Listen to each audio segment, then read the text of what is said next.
What if I were to suggest that you play a key role in the awakening world? And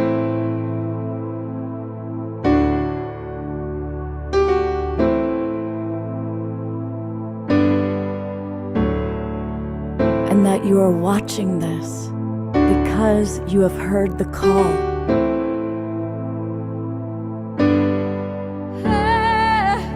We can start right now by opening our hearts and minds.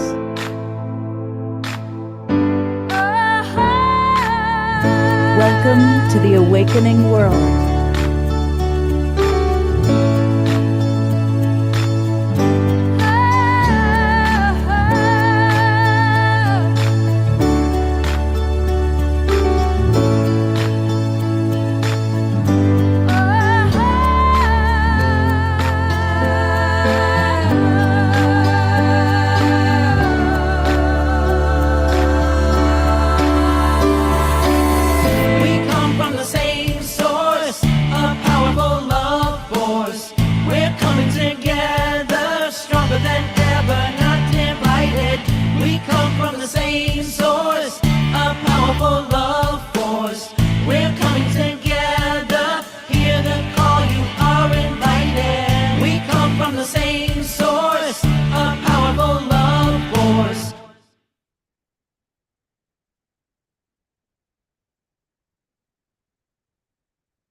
Hey, good evening, everybody.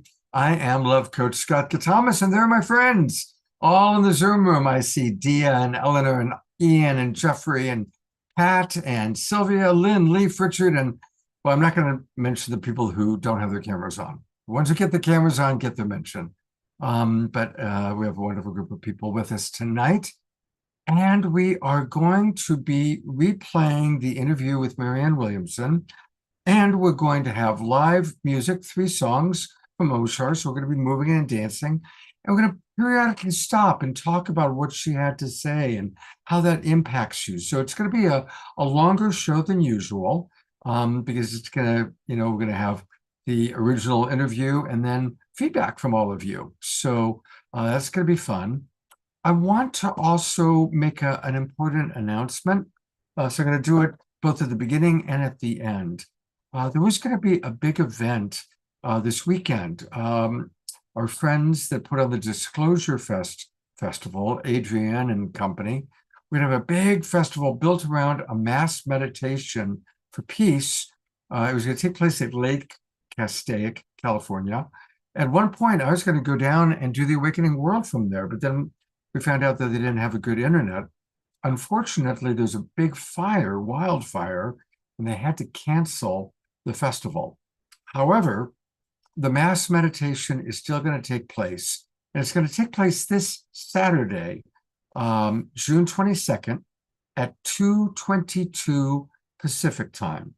So I really want to ask everybody, get out your calendars and mark down, like 2 o'clock, stop what you're doing, get settled, go somewhere, and let's all drop in and meditate together, because this is going to be important, and it's a big one. There's a lot of people from all over that are indeed going to be participating in this, and I want for you to participate in it.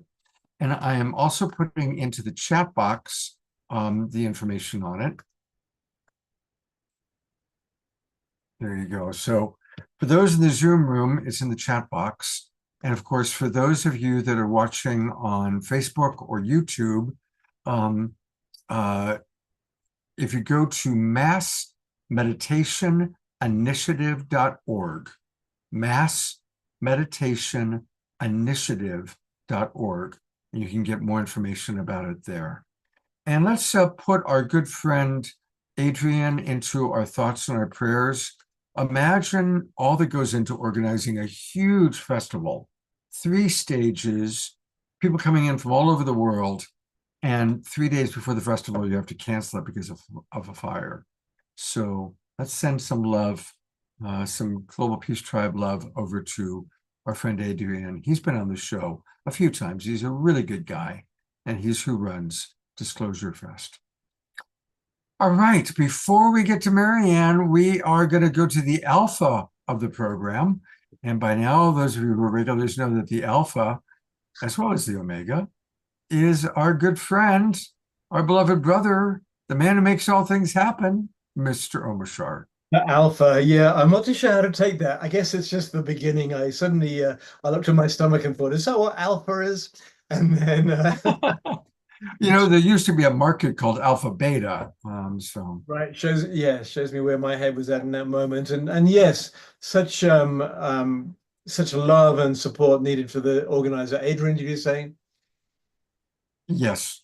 Because it's a massive thing. That a festival like that takes at least a year to present, to put together, to get the presenters together. So holy smoke, I cannot imagine. So the least we can do is turn up for the meditation on Saturday.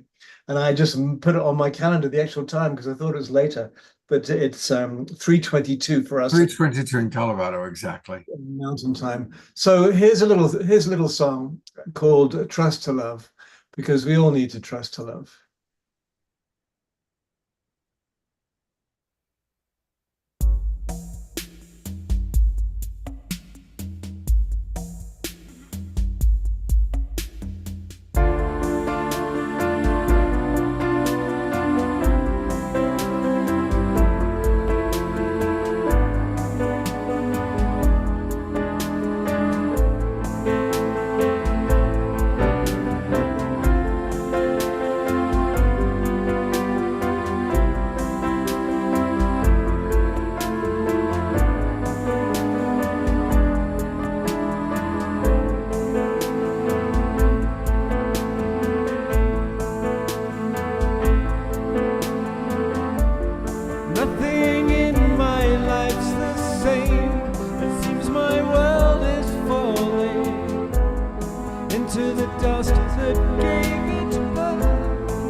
That's one of our favorites. Lots of people love that one for sure.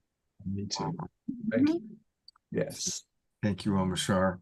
So I'm definitely going to want to hear what you have to say about what Maryanne shares with us. So we're going to go ahead and play the video from last month. The reason we had to hold it, by the way, was Maryanne being, we're being kind of her people, as Deborah says.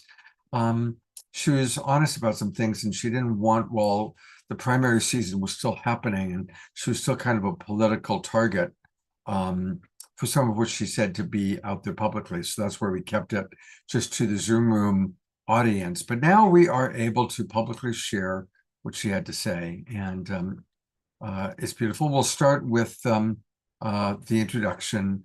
You'll hear from me briefly, and then an introduction from Deborah Giusti. Here we go with Maryanne. Good evening, everybody. Welcome to the Awakening World. I'm Love Coach Scott Thomas, and this is a really special edition of the Awakening World. And of course, with us is our special guest, Marianne Williamson, and two amazing co-hosts, my dear friends, Deborah Giusti and Eden Amadora. You know, this whole Global Peace Tribe began when the pandemic hit, and Deborah and I started providing programming so that we could stay connected and stay inspired. And one of our very first guests that really helped launch it was Marianne Williamson. And so here we are, 4 years later, two presidential campaigns later, and we're really blessed to have Marianne with us. And to get us off to a good start, Deborah is going to lead us in a prayer. Yes. Hello, everyone. Glad to have you here. And definitely we want to open up sacred space together because these gatherings are extremely sacred, especially with Maryanne here, and everything she does is sacred, even running for office. So I'm going to start with a prayer.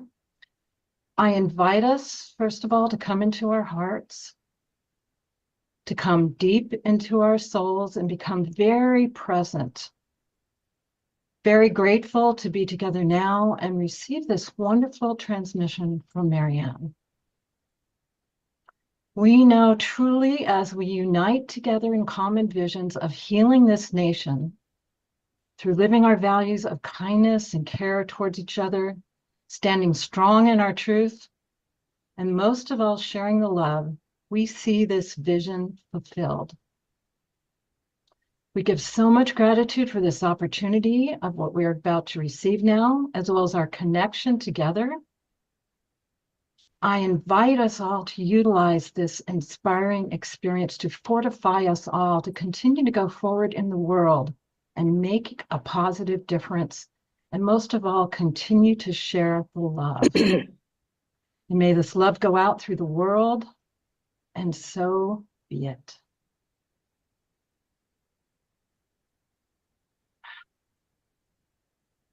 And first of all, I'd love to welcome you, Maryanne, with so much love and gratitude from the Global Peace Tribe, because as you know, we consider you our family. So many of us have followed you for decades and decades, learning from you, being on mission with you, and through these amazing evolutionary times. But for those of you who are not aware, she's the author of 15 books, 4 of which have become New York bestsellers, New York Times bestsellers. In 1989, she founded the Project Angel Food, which is a nonprofit organization that has delivered more than 16 million meals to ill and dying homebound patients. It was created as a response to HIV/AIDS and has served millions since then. And as well as being a top spiritual teacher, she has used her career and worked on poverty, anti-hunger, and racial reconciliation issues. In 2004, she co-founded the Peace Alliance, which supported the creation of the U.S. Department of Peace, and so much more. And oh yeah, she ran for Congress. And oh yeah, she's run for president now twice. And oh yeah, she's now published another book. I consider you, Maryanne, one of the most important women of our time. To me, she's a modern Mother Teresa. She's Mother Mary, and she's Joan of Arc. all in one. The intelligence and the passion and the undying commitment you share is unprecedented, and it all comes from a spiritual source, because the bottom line of your teachings is love. And doesn't it make sense that the highest offices that lead our country should be highly evolved spiritually, even as a requirement? I salute the day, Maryanne, when you do come into political power and can assist us at the major level that you know how to do. So I totally salute you for everything. Oh, thank you, Deborah. That was so kind of you to say. Thank you. And as you might expect, this is not your traditional interview.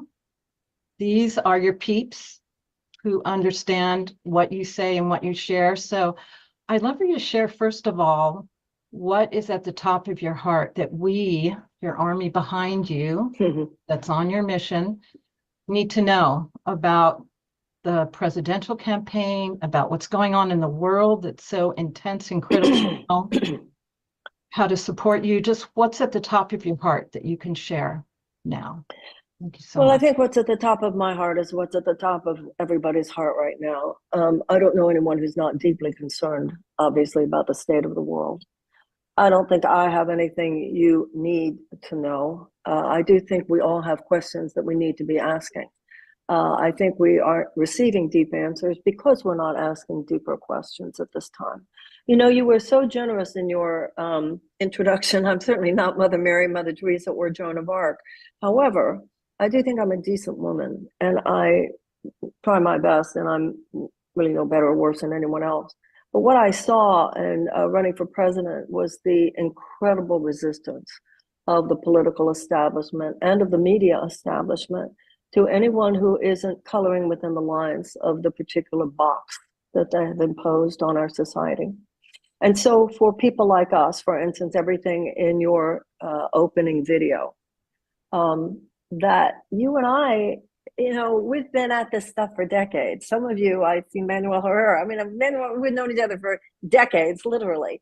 And all of us, whether we have met or not, we've all been reading these books. We've all been part of this for decades. So that so many of the deeply humanitarian, spiritually based perspectives that to us are by now like, well, of course, that's where the human race needs to be. I learned running for president that the system that dominates the social and economic order in our country and to some extent around the world doesn't want to hear any of that. And it doesn't mind if we have Zoom calls, and it doesn't mind if we write books, and it doesn't mind if we have sweet organizations. But when we do anything from that kind of radical humanitarianism and love for life and wishing for a more expansive, heart-filled perspective and embrace of the world, that does challenge our economic order. And they are, to put it quite mildly, vicious. And I think that we have two choices. We can do pretty much what we have been doing, which is just kind of, you know, I've had this conversation with so many people over the last few decades. There has been this way in which those of us involved in a spiritual journey have kept it very non-political because politics is so toxic. Well, I'm not here to tell you that it's not as toxic as you might think. It's much more toxic than you can even imagine. I think there's a word beyond toxic. It's a dirty game. It's a psychological blood sport. It's dark and it's corrupt. However, you know, it's of course a miracle says you can't bring the light to the darkness. You have to bring the darkness to the light. When Gandhi was asked, "How can you be part of politics? It's so you're so religious. How can you be part of politics?" He said, "Is not politics a part of Dharma too?" And he also said that politics should be sacred. And we all know that by that he didn't mean doctrinaire or dogmatic. He meant it has to do with the place that we're coming from. So I really, this time, man, you know, when I ran 4 years ago, they were satisfied to just treat me like I was a joke. Because to them, people like everything we're talking about here tonight is a joke. So they were satisfied to just do that. This time they were not amused and they really came at me. However, what I saw is that even though that system is more corrupt than any of us could possibly fear or imagine in a way, the people are so wonderful. And I think really that's everything like in the opening video. That's true in this country, and I think it's true around the world. The people are not the problem. But the gap between what's in our hearts and what everyone yearns for and the political, economic, and social realities are so great. And I think closing that gap to a great extent will determine whether or not the earth will even be habitable for human beings in another 100 years. Mm-hmm. So I don't have, that's nothing that you need to know. But I just believe that it's a question that we need to live with. One of my favorite books is Rilke's Letters to a Young Poet. And he says, if you have a difficult question, and you don't have the answer yet, you have to just live with the question. Wisdom has to marinate sometimes. I can tell you from having run for president, there are no easy answers. The situation is all locked up, but so is slavery, and so is the institutional suppression of women, and so was segregation, but our ancestors unlocked it. And I also think it's important to remember, in the abolitionist movement, there were pretty much two separate categories, the white abolitionists and the black abolitionists. Among white people, the abolitionist movement emerged in large part from the early evangelical churches in New Hampshire. And then among the suffragists, among the women suffragists, many of them were religious Quakers. It was a religious principle for them that there is an inner light that makes all of us equal. And of course, Dr. King was a Baptist preacher. So I have said for a long time, for years I've been talking about the fact that those of us who are in the religious and spiritual worlds are the last people who should be sitting out those great political questions, because if you have a clue as to what changes one heart, you're the one who has a clue as to what would change the world. So I hope that I did succeed in opening up a space. I heard someone say, in fact, it was Dennis Kucinich who once told me, every campaign has a success of some kind. And I hope that even if it's a shift in our attention, there's no spiritual or religious path anywhere that gives any of us a pass on addressing the suffering of other sentient beings. And politics, in many, many cases, is about whether or not people suffer. I mean, if you have over 1 million people rationing their insulin, 1 in 4 living with medical debt, 68,000 Americans who die every year from lack of health care, or obviously the wars around the world, we're talking about human suffering. We're talking about climate change. We're talking about whether or not our grandchildren will find the world habitable. So the answers aren't easy, but I hope that we can all just open our hearts. No, you know what? Our hearts are open our minds to just an openness to take on the bigger questions of our collective experience as well as our individual transformation. Thank you so much, Maryanne. As you're speaking, other questions came up for me. And when you said we need to bring the darkness to the light, right? Can you speak a little bit more on for those of us that are like, we want to lead as love. You're such a courageous leader in this open mind of love that I also want to go deeper with you around the title of your book and what that really means to you. But how do we start in our own spheres of influence to bring the darkness to the light? Well, it's a line in the Course in Miracles. You can't bring the light to the darkness. You have to bring the darkness to the light. Look at a physical detox. The stuff has to come up in order to be let out. It's why people talk about a spiritual bypass. You can't just pour pink paint over your stuff. You have to look at your darkness. You have to, like in AA, you have to admit your character defects. Well, that's true of the nation. Whether it's genocide of Native Americans or slavery or systemic racism or economic imperialism or military imperialism, we're living in a time people are getting it. But the thing now is, there are people in the United States who don't want to look at anything America's done wrong. It's just like with personal transformation. Let's live in complete denial that I have any weaknesses, that I have any character flaws. Not going to look at that, right? So there are people like that about America. We've never done anything wrong. We don't have to look there. But then there are other people in this country who only want to look at what America has done wrong. They won't accept any of the ways that we've done a lot right, too.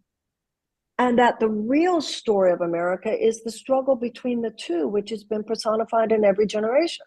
I mean, you had 56 people sign the Declaration of Independence, establishing these notions of radical, earth-changing possibilities of equality. And even there, 41 of the 56 were slave owners. So we've always been that dichotomy. But I think in terms of healing a country, we have to be like we are as people, with our friends, in therapy or whatever. You know, when you're talking about what you've done wrong, you need somebody there to say you didn't do everything wrong. Just like, you know, when you're so up on yourself, you're probably blessed by friends or counselors who say, well, you didn't do everything right. Do you know what I'm saying? So I think that for a nation to heal, just like an individual, you have to bring the darkness to the light. He says in the Course in Miracles, in terms of personal transformation, he says, I cannot take from you what you will not release to me. So even on a societal level, we do have to look at some of the things in our past and in our present that deeply need to change. One of the reasons I felt strongly about becoming president was I felt that I could compassionately, wisely, and soberly help America look in the mirror. I think that people are ready to do that, but at the same time, we can't just dwell in self-hatred. We've done a lot that's right, too. And this is one of those areas where the things that we've learned about personal transformation are the exact same pieces of information that need to be applied to societal change. Okay, we're going to have to look at this. We can't be in denial about this. We have to make amends where we need to make amends. We need to atone. We need to make restitution. But we also have to do it because we love ourselves or because we love our country. And that is an example to me of why people with this kind of a spiritual transformational perspective are so necessary now. The politics that we live, that dominate our system today, are old transactional models left over from a very mechanistic, rationalistic way of thinking and being and doing. This is the 21st century, far more holistic, far more whole person. People are interested in looking at root causes as well as symptoms.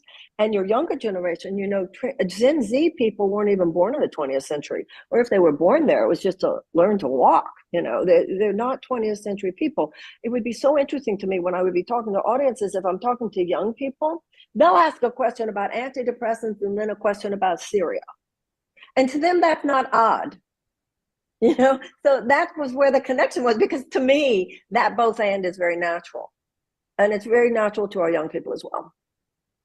I hear you speaking of this need to midwife people through this transitional period with compassion, where it's not black and white thinking all good, all bad. It's really finding that middle way of unity consciousness, which holds the dark and amplifies the love in the dark. So I really thank you for the difference you're making. Like you said, there's no campaign that ever goes to waste. You're touching so many beings with your thank you. Thank you.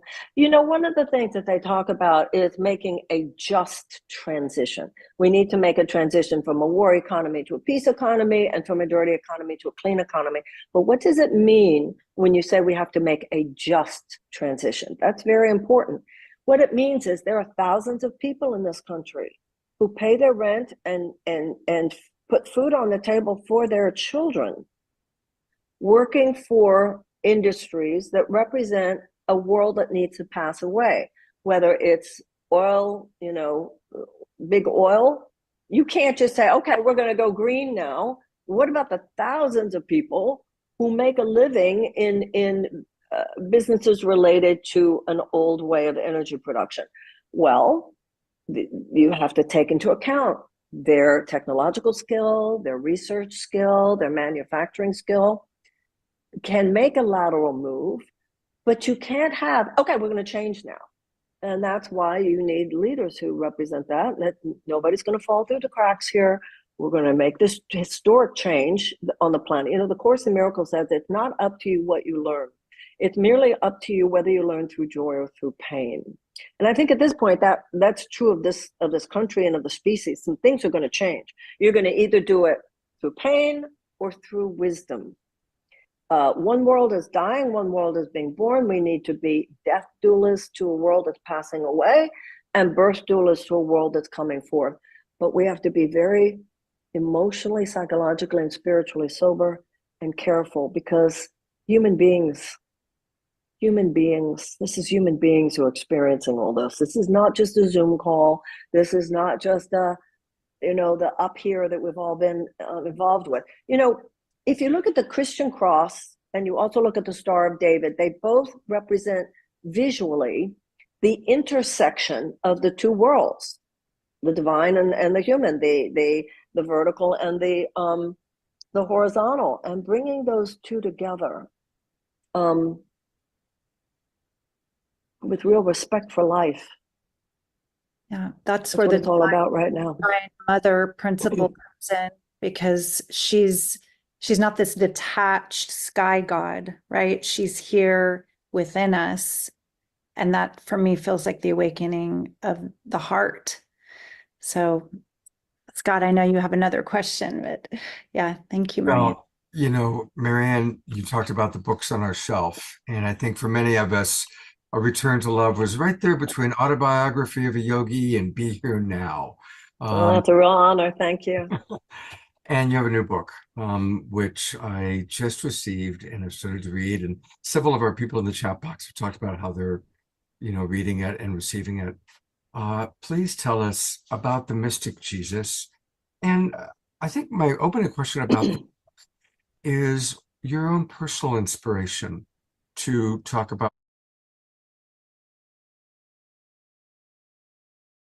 Mike? Before we go to the mystic Jesus, I think it would be fun to get some feedback, because she just kind of had her whole, the part of the conversation about her experience of being in the political world. And so I'd love to hear from some of you what that might have triggered for you, some of your thoughts. How did her campaign make a difference? Whatever comes up. So I'll of course start with my good buddy Omar. Omar, what came up for you in this first part of her conversation? And other than you want to share, raise your hand. Let's interact a little bit here. Exactly. And I it's funny because I was watching it as if I'd never seen it before. And I watched the original transmission of it intently. But there's things that she's saying. And she was talking about the darkness that she's had to witness in her campaign. But what really stood out for me was that why are we looking at all the negative things that America has done to the world when there is a gazillion beautiful, positive things that America, United States has done for the world? And I think that is just testament to typically how we exist here as human beings, because for some reason we might have had a beautiful day. 99% of the day may be beautiful, and 1% comes in with gray clouds and it bums everything out. And then we focus on that only. And and so what came from this first part of the Maryanne video is how amazing the United States actually has been across time to change things.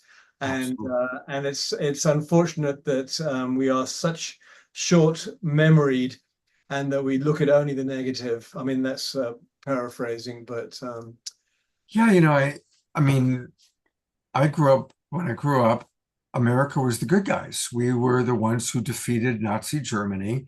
We collaborated with England and France, and but we kind of came in. England was barely hanging on, and we came in and turned the tide of the war. And so I grew up as a boy believing we were the good guys. And then when I was 8 years old, John F. Kennedy was assassinated.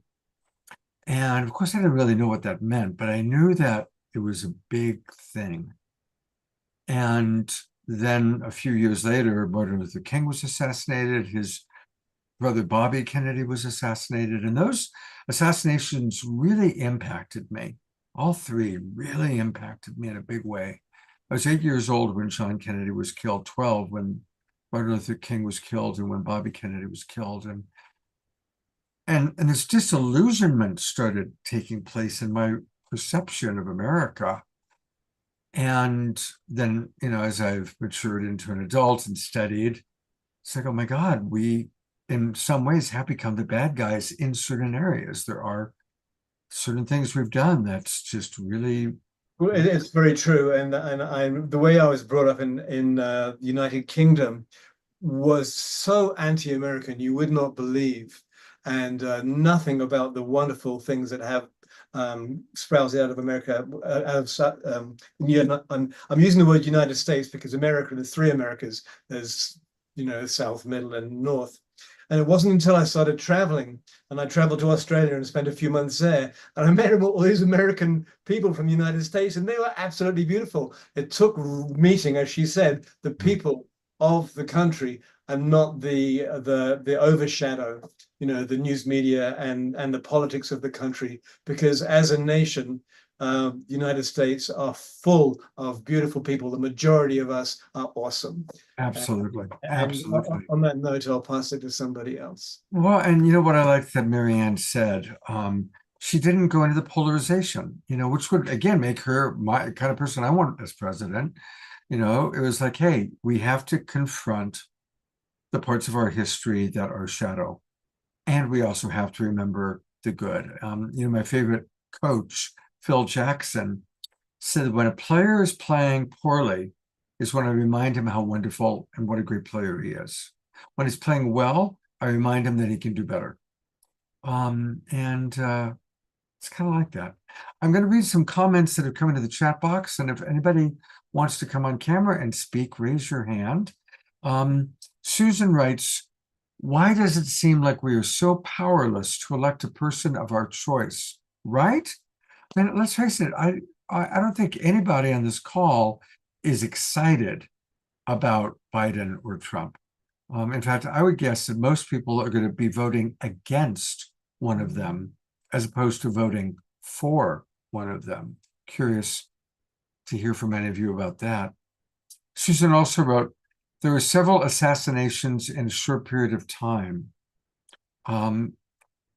Susan continuing, I thought her words about the nation going through the same thing as personal transformation was important for us spiritual people. Yeah, that's right, Susan. Good point.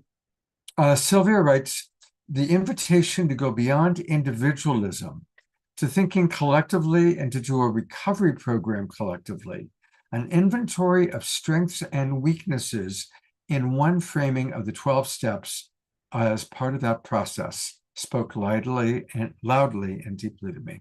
Thank you, Sylvia. Anybody else? Do we have a shy group tonight?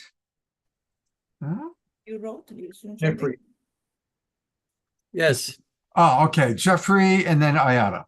Okay. Well, of course, we have the solution. It's Levolution. But and what she was talking about is, is the easy way and the hard way. We can use wisdom. And we're all looking at, with any kind of open mind that this is unsustainable with the direction we're going in, and that means there's going to be a lot of suffering and a lot of and it's only going to get worse, as far as sustainability on resources and how we're treating the planet. And of course, everywhere I go, I see such optimism of people waking up, like at the Awakening World. And of course, we have the Peace Week and 99 Days of Peace and Unity. And my most optimistic and powerful thing that I know is that underneath, there's a process, a learning process, a feedback. I call it Levolution, but it's actually the universe is learning by a feedback mechanism.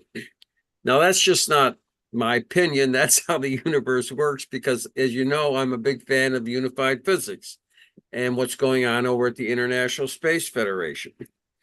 Now, where there's a lot of resistance, this science that they're writing right now could make our suffering so much less.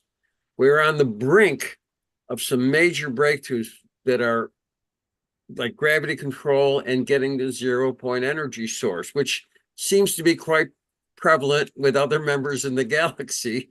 When they come to visit, they do not come in rocket ships with, burning fossil fuels to get here. They have another kind of technology, which is in the nature of who we really are, and that's the field. We are in the field, we are the field, and that's what connects us to each other and to everything, because we're all part of that one. That's the unity consciousness that we're talking about.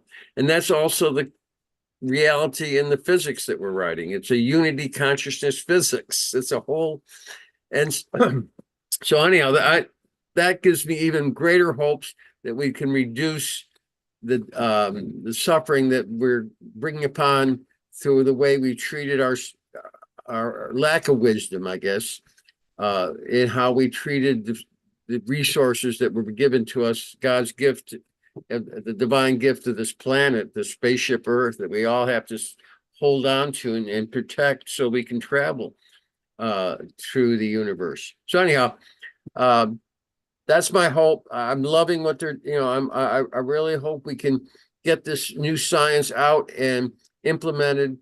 I know it just showed you, I was just watching, the Academy Awards movie, Oppenheimer. And of course, it showed the struggle with power and all that. We could take just a tad of the billions of dollars that resources that they spent there and put it into this new technology. We can make it a world that works for everybody. And I know that's what we're all here working on. So God bless you guys. And Scott, can't thank you enough for your work. And everyone here just inspires me. Thank you. Thank you. We love you, Reverend Jeffrey. Thank you for that. All right, Ayana, then Christy, then Dawn.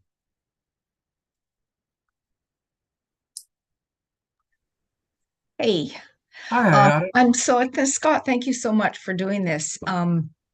I missed the first time when she was speaking live, I rarely miss these groups, but something really important came up. And then something really important came up earlier today too, and I'm just now signing on. But so I'm catching up with you all. But a couple of things I want to say about Maryanne, that she is such an important figure in these times, because she's what's the word? Oh yeah, Bucky Fuller's term, the trim tab, which is on the rudder of a large ship. It's that little tab that starts to turn the rudder slowly, and then the boat entirely turns. But that's the beginning. And she's kind of like the trim tab. She's not really out there in mainstream politics, at least not yet. She's doing it, but in terms of being accepted and embraced, she's got a fair way to go. But her voice is so important. And I've been fortunate enough to see her speak twice in person. And the first time was in about 2004 when she spoke at one of the MLK convocations. And this was like of an audience of 1,000 or 2,000 people. And she was talking about in the 60s and this bright vision that so many of us had. And it was just like the blossoming, the birthing of a new vision, a new possibility for America and for the world. And then I always remember this moment, and it's hard for me to talk about it without choking up, but because it was so powerful. But she said, and then they started killing us. And it was like the entire building, it was like everybody stopped breathing for a minute. And, we all sort of took in our breath. Eventually, it seemed like together. But the impact of that statement was so powerful. I mean, I grew up in Canada, so I knew about all these assassinations. But that was when it really hit me that how that movement of peace and compassion and love and freedom and all that really got, it didn't get stopped, but it really got slowed down with all those assassinations of about, 4 very important people at that time. And so that's kind of the game that we're in. That's the territory that we're in. It's really serious and it's really demanding. But we prevailed, and our generation opened up a lot of new things. Our generation really brought in rights for women, for children, for animals. We brought in the environmental movement, just the peace movement. I mean, so many things that did happen in spite of all of that. And so that takes me to the second point, which is kind of the similar. She said, the situation now is so locked up. There are no easy situations, but so was slavery. And she mentioned a number of other things. And I just feel that's such an important awareness for us all to be holding now. My parents went through World War II, lived through that fear and terror, and good eventually did prevail. And it was through the efforts of so many people who stood up and gave it everything they had that it turned in the right direction. And that's where we're still at, or at again. And so I just encourage everybody to really remember that no matter how dark it gets, we still can act, we still can take action and make a difference. Thank you. Thank you, Ayada. Beautifully stated. Yeah, it's true. I studied with Al Gore back in 2009, 2010. I became a climate change presenter.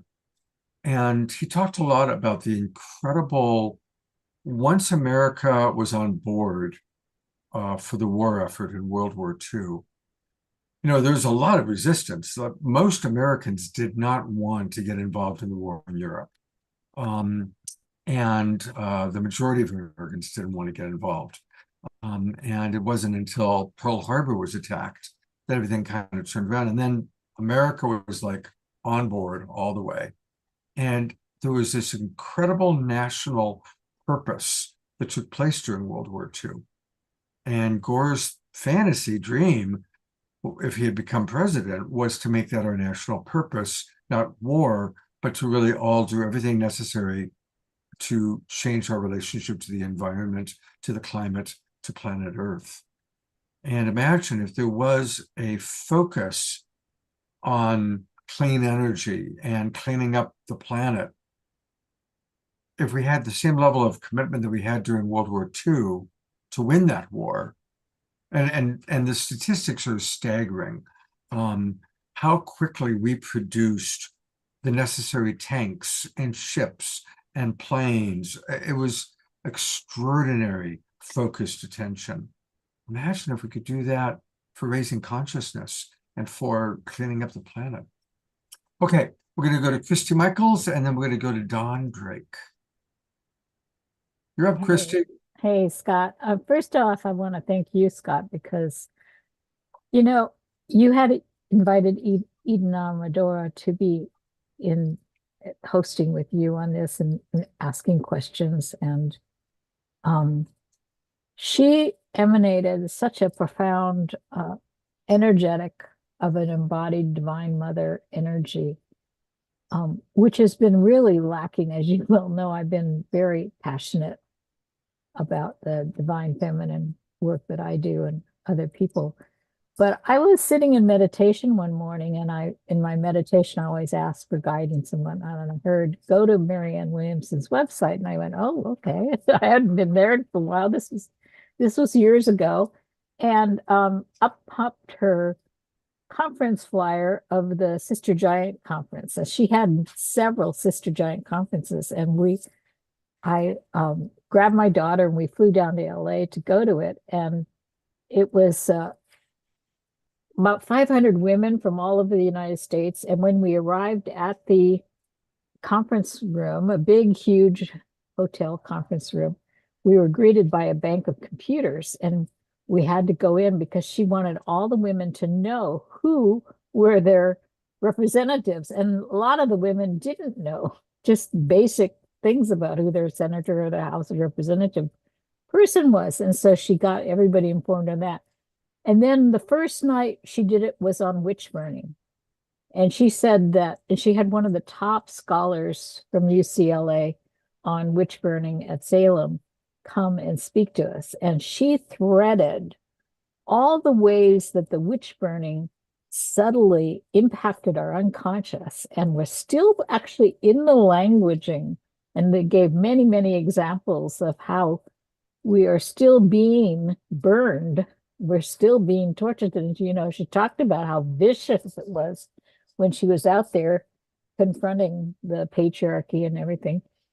And it was a powerful conversation about the witch burning. And then the second night, she showed the documentary. I'm loving what you and Lori are doing on these documentary films, because that one on, I forget the name of it, Scott, you'll have to tell me again, Our Country, God. God and Country. God and, yeah, on the rise of white nationalism, which is basically trying to convince the American people that Jesus wants us to go to war.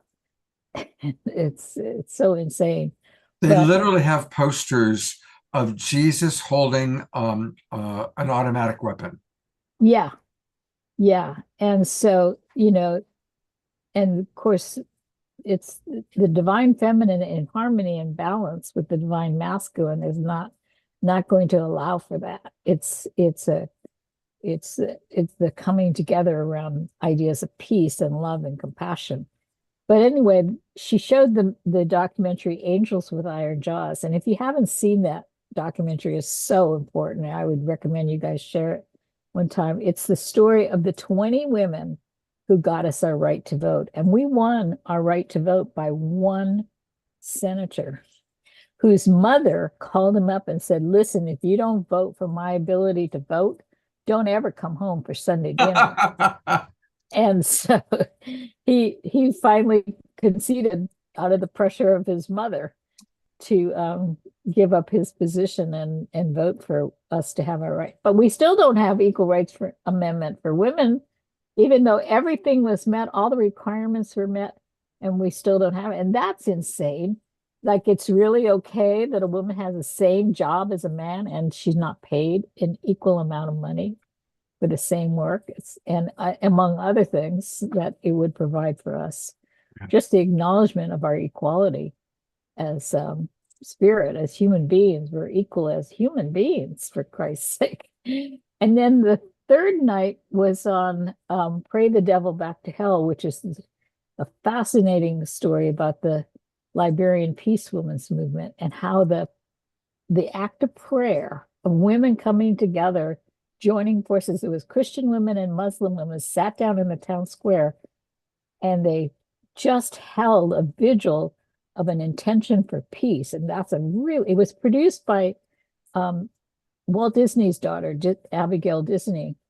And it tells the story about how these women overthrew a brutal dictator in Liberia and ended up getting the first woman president for the country of Liberia. But it shows the power of intention. It shows that when we come together as a unified, that's why I always show up at the Global Peace Tribe, because I think that what you are doing, and Deborah and everybody here who's going, it is the truth. It is what we need to do. It is how we can join using, like Lynn Tabbert's, skills of intention, and all the other wonderful things. So anyway, Maryanne has been a godsend because she's opened the conversation and gotten people. And, you think about it, they now estimate that 9 million women throughout Europe and the United States were burned at the stake.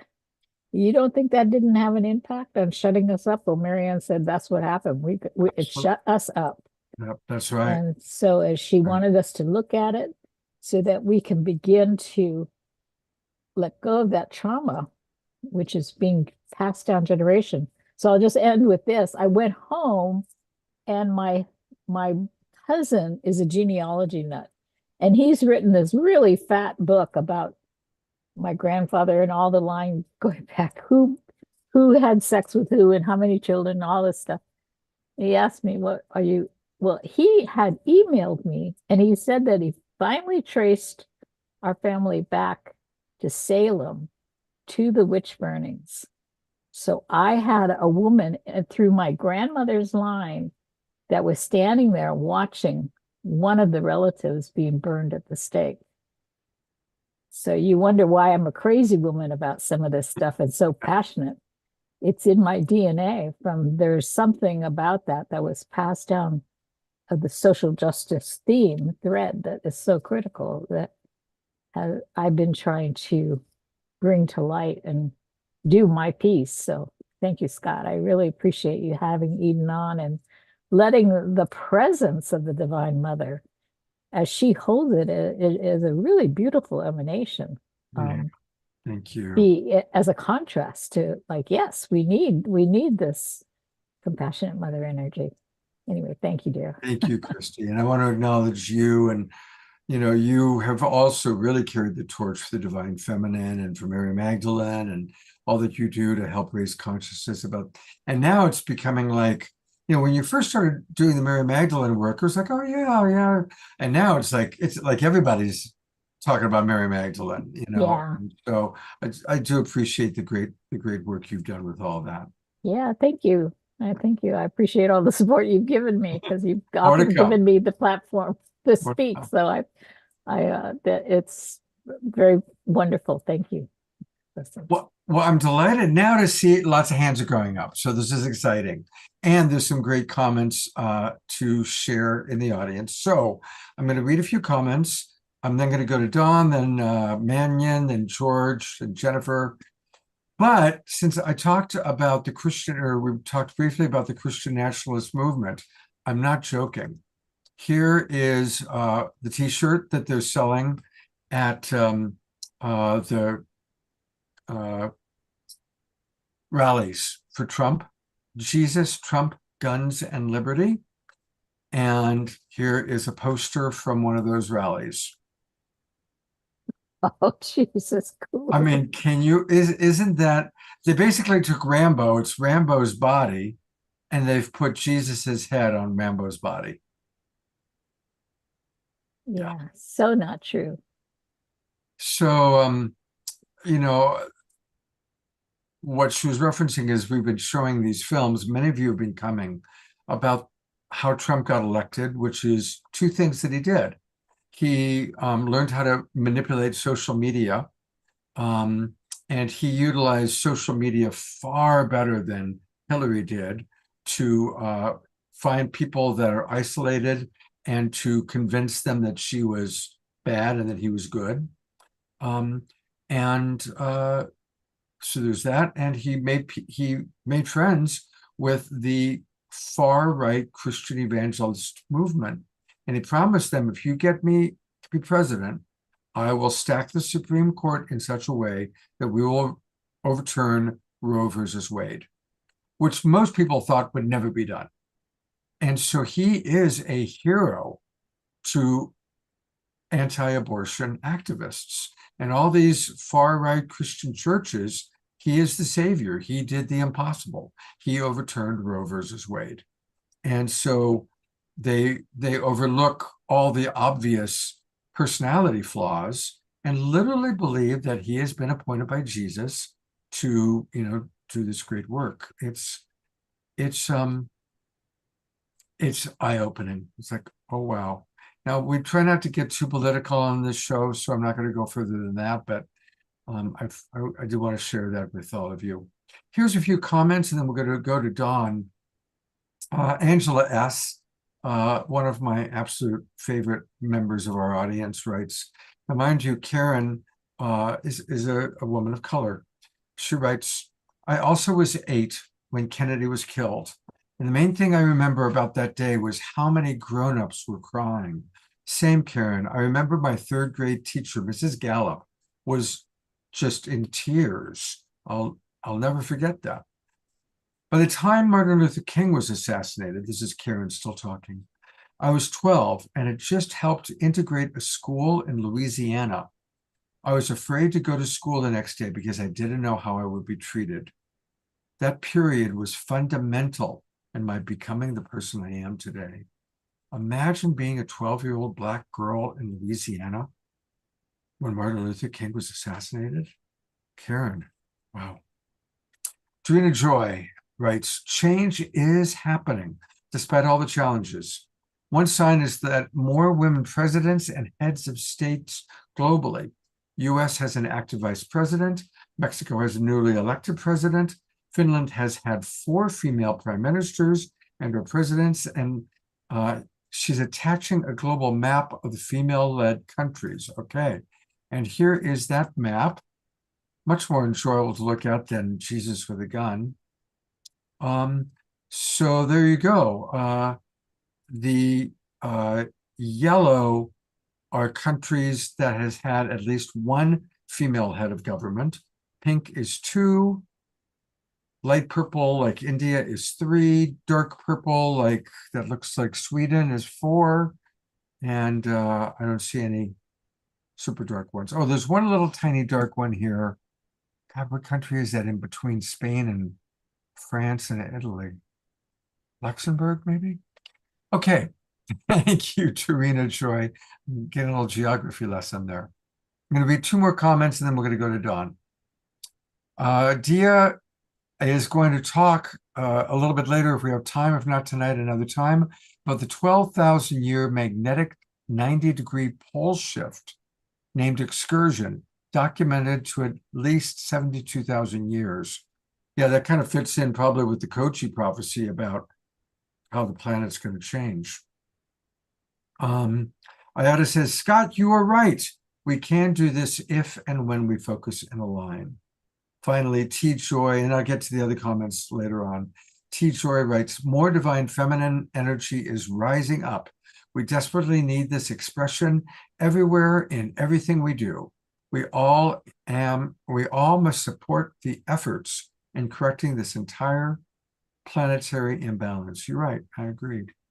All right, I'm going to go to hear from some of you. I'm going to ask, since we're now having a great conversation, please keep your comments to like 60 to 90 seconds, one topic, okay? 60 to 90 seconds, one thought. I know that he'll do a great job of modeling it for us. The great Don Drake, my former roommate. Hey, Don. You got to unmute. Yep. Thank you. Really great to be here tonight. I just am really enjoying the energy of this group. There's so much heart here. And I just wanted to mention that I really wanted to tune in to hear Maryanne talk about the mystic, Jesus the mystic. And the reason why is because, and I love the comment that you made, Scott, about her book, Return to Love, being between Be Here Now and Autobiography of a Yogi. I mean, it truly was in those days. But Maryanne is a mystic. She's clearly a mystic. Her heart is open, but she's also a very grounded mystic. And like most mystics, she's gone through a lot of personal suffering, particularly in the political grind mill that she's been through in the last few years. And so I just wanted to say I'm here to support and appreciate her. And also she's a wonderful example of the divine feminine coming through not only female bodies like hers, but it's also coming through the men in this group, the men who are showing up here tonight. We have a lot of Shakti, we have a lot of heart, and I'm just really glad to be here. And I'm looking forward to hearing part 2 of her recording. Thank you. Fantastic. We will get back to her shortly. And thank you, Don. It's good to see. Hey, isn't it good to see Don? You're looking pretty chipper, partner.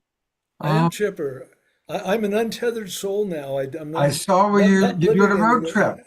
yes, and so it's doing my heart well to be on the road and go different places. And while I can, I will. So Where are you yes, tonight? I'm actually up on Cobb Mountain, not far from where we used Oh, to live, yeah. and spent a little time at Harvin today and soaking in the amazing magical pools and the energy of that land is just I can't believe how awesome it is. And so anyway, that's where I am now, and I'll keep everybody abreast as I move from place to place. Well, it's great to see. It's really wonderful when we help raise money and pray for people to see them doing well. Yes, Eleanor Joy is back with us dancing tonight. You're looking well. Now let's keep those prayers going, everybody, for Piper Dellums. And in Piper fact, Dellums, yes. we're going to do a special fundraising night. Kristen Hoffman and I are organizing it. Michelle will be there, of course. And it's going to be a special evening just to support Piper Dellums, and that's coming up. We'll schedule it for sometime in July, probably a Friday night or a Sunday. All right, we're going to go to George. You're next, George. What do you want to share? Okay. Hi, George, you're up.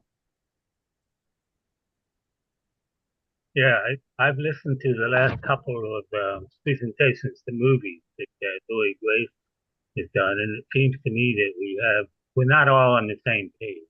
We have very different understandings of what's going on. And you'll see by the note that I just submitted that I've gotten information that contradicts the favorable view that Zoe has of I guess by associating Trump with expressing her concerns about Trump and Clinton, that leaves Biden and Harris as the preferred candidates. And while I like the greenness, I certainly haven't appreciated the provocative behavior seizing 300 billion of Russian bonds. And now that's been upgraded, I'm understanding that it's going to be confiscated. The U.S. is actually going to spend that money, the 300 billion that was Russian money. And it also I've seen the video clips of missile strikes, U.S. missiles striking and destroying the Nord Stream pipeline that conveys Russian gas to Europe. Germany, you might not know. I didn't realize it was far north of Canada. They really need the gas and they need heating fuel there. So my information came from some of the wealthy newsletter writers, multimillionaire, billionaire, all Republicans, of course, and anti-Biden for the most part. But because of Jim Rickards' insider associations, he's the one who created Project Prophecy, which enabled our intelligence forces to prevent airline bombing back when that was a thing. It was happening regularly. They could see that the stock markets of certain airlines were taking a hit before when an airline was about to be targeted. And so the CIA could look closely, and they caught quite a few would-be airline bombers that way. And because of his CIA and the Pentagon contacts, he is the person who actually showed the video footage of the U.S. Striking with the missiles and breaking the Nord Stream pipeline. Oh, That's something none of us know for the most so part. George, maybe if what you could do, thank you for alerting us to that. Please put the link to where we can read about that into the chat box. I need to move on to the next The person. link. But if there's a link, usually there's a URL to the story or the article. If you must have heard it from somewhere on a podcast or you read it I somewhere? can't do that. This is Oh. paid. This is a paid newsletter. Okay. And, yeah. All right. Well, thank you for notifying us. Thank you. Thank you. And a reminder, everybody, try and keep it to 60 to 90 seconds and one significant thought. I'm going to go to Maryanne next. Hello, Maryanne. Hi, Scott. Thank you for choosing me. I'm very Yeah. happy to talk about Maryanne. I'm a student of hers. She is teaching the Course in Miracles. She gives this course for $65 a year, and she teaches daily lessons on how to shift our minds from fear to love. And it's really interesting how this course works. She has a way of reading it and then giving her life experience on how she relates to the book. I will say that this book has been a lifesaver for me. I practiced this course. I've been doing it for 6 years, and it's only until I studied with Marianne Williamson that I understood it, and that now I'm able to apply it in my life. So she is a mystic. She is first and foremost a teacher of love and how to stay away from fear, just really snap out of it. And so I recommend everybody take this course. It's $65 a year. And every day you get a lesson from Marianne Williamson, and she'll teach you to love. Thank you so much. Thank you for letting us know about that, Maryanne. When she's been on the show previously, that's what she promoted was her course. And so, because she's been on my show, I think 7 or 8 times over the last 4 years. And I do remember her promoting that course. So thank you. And it's $50 for 365 days of Maryanne starting your day. It's $65. What's gone up? It was 50 when we promoted it before. It talks about Jesus. This course is written by a medium who downloaded Jesus talking. So it does talk about forgiveness. It's all about forgiveness and how, we can courageously forgive the unforgivable, So anyway, I recommend this course, and she's the best mystic in the world. She really is. And we're going to learn all about the mystic Jesus coming up. So okay, I haven't read the book. I'll buy it. That's what we're going to hear from next. Jennifer and Grace Denise, I do want to get back to Maryanne. Perhaps you can put your thoughts and comments into the chat box, or I'll call on you guys next. But let's go back to Maryanne for a little bit. And I'm loving the dialogue. I'm loving that people are getting involved here. So let's now hear what Maryanne has to say about her newest book, The Mystic Jesus. About Jesus or the Christ consciousness and what that meant to you. Well, I'm a student of A Course in Miracles, and the Course in Miracles is a Christ-centered teaching. It's not a religion. It does use traditional Christian terms, but in decidedly non-traditional psychotherapeutic ways. I have never felt that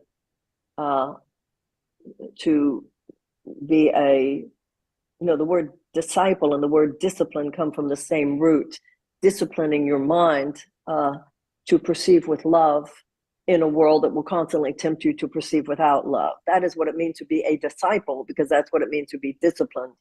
And the Course in Miracles says that the students of all this come from all religions and no religion, and that's certainly been my experience. It was about 5 years ago, I think, maybe even a little bit longer, that I was called by my publisher. This is the first time I've ever had this experience where I was asked by them. They said that in the publishing world, there are many people who ask for books about Jesus that don't want particularly for this to be tied to the dogma or the doctrine of the Christian religion. And so my publisher asked me if I'd like to do that.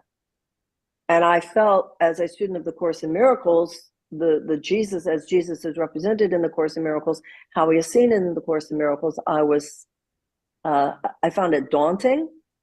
but I was excited as well.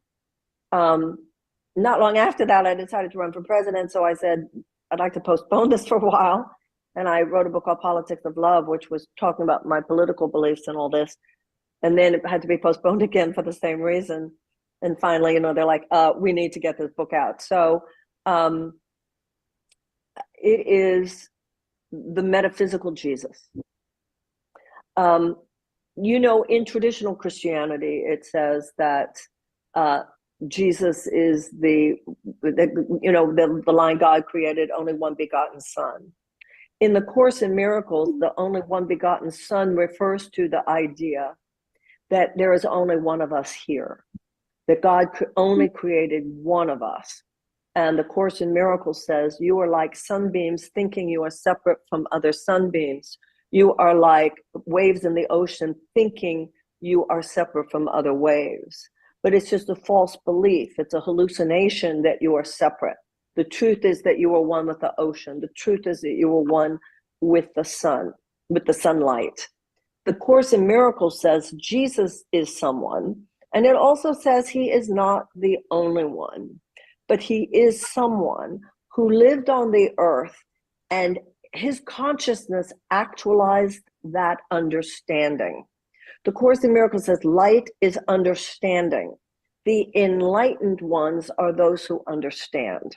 So the Course in Miracles says he lived on the earth. He thought only the thoughts of heaven, heaven being the awareness of our oneness with all living things, or unity consciousness, as it is said here. And the idea that we've all heard in the Bible, heaven and earth shall become as one, means that our evolutionary destiny, the human race, is to live on the earth.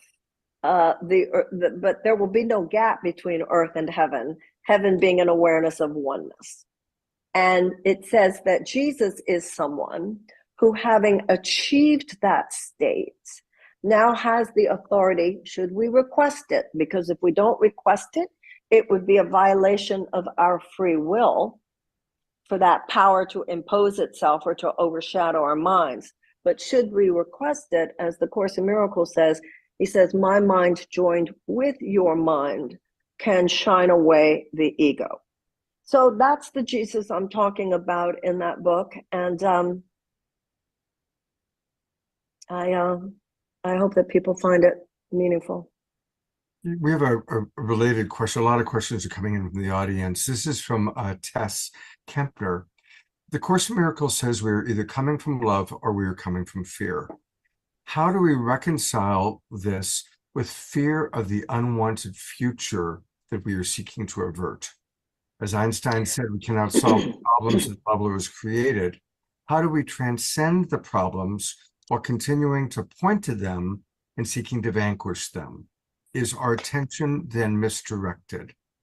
So the Course in Miracles says that love is to fear as light is to darkness. Darkness is not a thing. Darkness is the absence of a thing. You don't get rid of darkness by hitting it with a baseball bat. You turn on the light and the darkness is gone. Fear is simply a place where love is absent. You turn on the love, the fear is gone. Now, going back to what we were talking about with Eden, you can't get rid of fear by pushing it down. Jesus, so now let's go back to the Jesus thing. So the Course in Miracles says, millions of years in time as you know it, although in reality it never happened at all, because only love is real. So anything that was not loving was actually just a hallucination, because since only love is real, when you're not thinking with love, you're actually not thinking. But when that first non-loving thought was thought, which the Course in Miracles says was millions of years ago in time as we know it, that of itself is kind of mind-boggling. Love being perfect, God being love, being perfect as he answered every problem the moment the problem occurs. So what would love do when we had a non-loving thought? Well, it's not going to force us back to love, because love would never force. But the Course says that in that moment, God created an alternative. He placed within our consciousness what is called an eternal communication link between God and his separated sons. So I'm in fear. I'm in fear about what's going to happen. So the Course in Miracles, the Course is a Trinitarian system.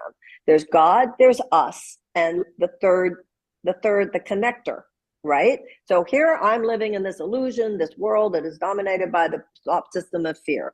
That's one universe, this gigantic illusion, Maya, right? Then there's the realm of God, in which none of the scary stuff is even happening because only love is real. But I'm so trained to think the thoughts of this scary world, I'm scared over here.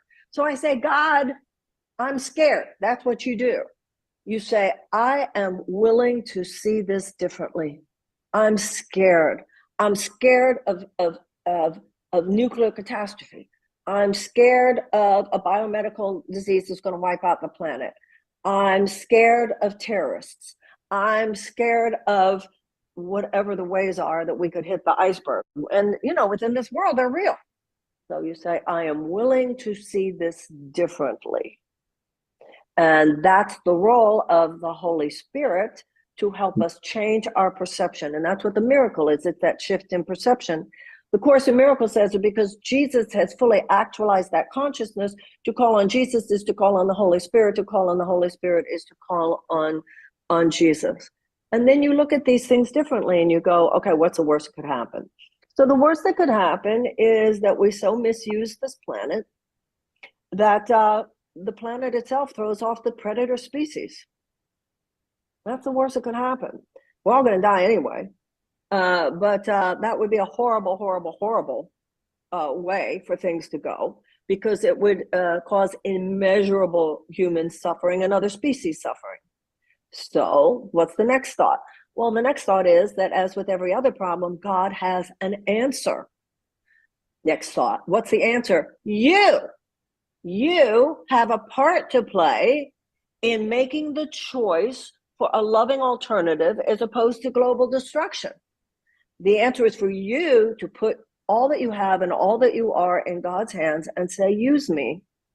Let me be, and the Course in Miracles says, those among us who have achieved the most on this planet have achieved a fraction of what all of us are capable of.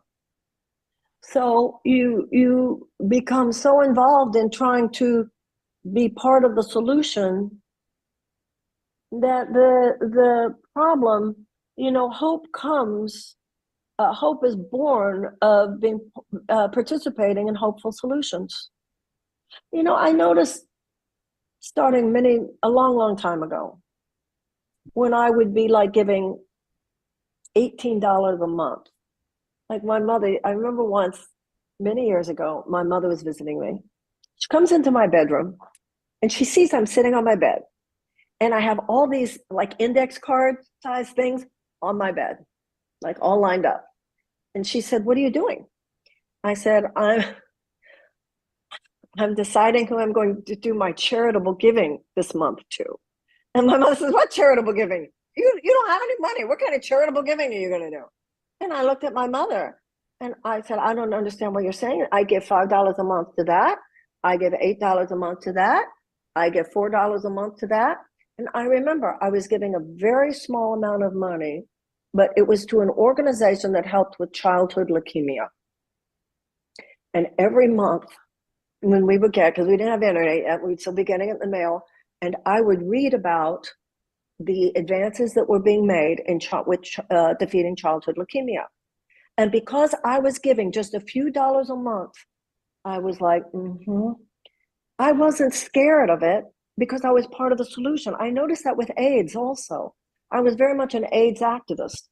And the people who were going, oh, this is so awful, were the people that weren't participating in helping. Those of us who were helping, you just don't live in that space. You're living in the space of the solution and bringing forth the solution. And there's no room. There's no room for anything else. You, Maryanne. That is really good And spot for us to stop for a minute. Our perch of going all over the nation and really talking to these people. There we go. Yeah, I think that was really inspirational, and I want to get back to some of you because I'm really enjoying hearing from you. We're going to go to Charlotte in a moment. But but I'm going to read what Dorina just wrote. Again, promoting the mystic Jesus. Dorina writes, Maryanne says it very well at the end of the mystic Jesus. We came from love and shall return to love. There's no question this will happen after we die, but the bigger point is we can go there now. We don't have to wait until death to experience the deathless. Our eyes could be reopened right here, right now, unquote. So that was Maryanne speaking, or a quote from Maryanne. Now this is Dorina speaking. For me, I think and feel that it is not just a matter of if and whether, but also a matter of how many of us humans awake and how change and awaken and change and how fast. How can we assist and accelerate that beside our individual and collective return to being the love that we are? We do that by watching The Awakening World. That's what this show is all about. We are hopefully 100 little monkeys, right? You know, the 100th monkey understanding that the more we believe, the more we experience, the more our consciousness creates the new reality. A long time ago, I've known Michael Beckwith for 40 years. And a long time ago, he said to me, you know, don't worry about the old paradigm. It's going to fall apart. It'll naturally fall apart. Our job is to create the new world. And so I've always been interested in creating the new earth. And that's really, again, what the Awakening World is all about. So that's one way. I'm going to read a couple more comments. Yeah, George writes about the white, that Jesus was seen in both North and South America with indigenous tribes. There's a book by L. Taylor Hansen, a Stanford physical anthropologist, about that. That's going to be interesting. Ayada writes, oops. Where are you, Ayada? She says, that was so bang on. I would love to have that clip to watch over and over again. Ayada, I will, I'll try and make some clips for you. She's asking, any chance of some brief excerpts being made available? I find some of these gems are so important to remember and share with others. So many people are stressed and even despairing. You know, I have posted this now on our YouTube channel, Ayada. So I will put the link into the chat box while Charlotte is sharing her wisdom. And why don't you go through and pick out the clips and the blips that you think are best? Would you do that? I'm getting a yes from her.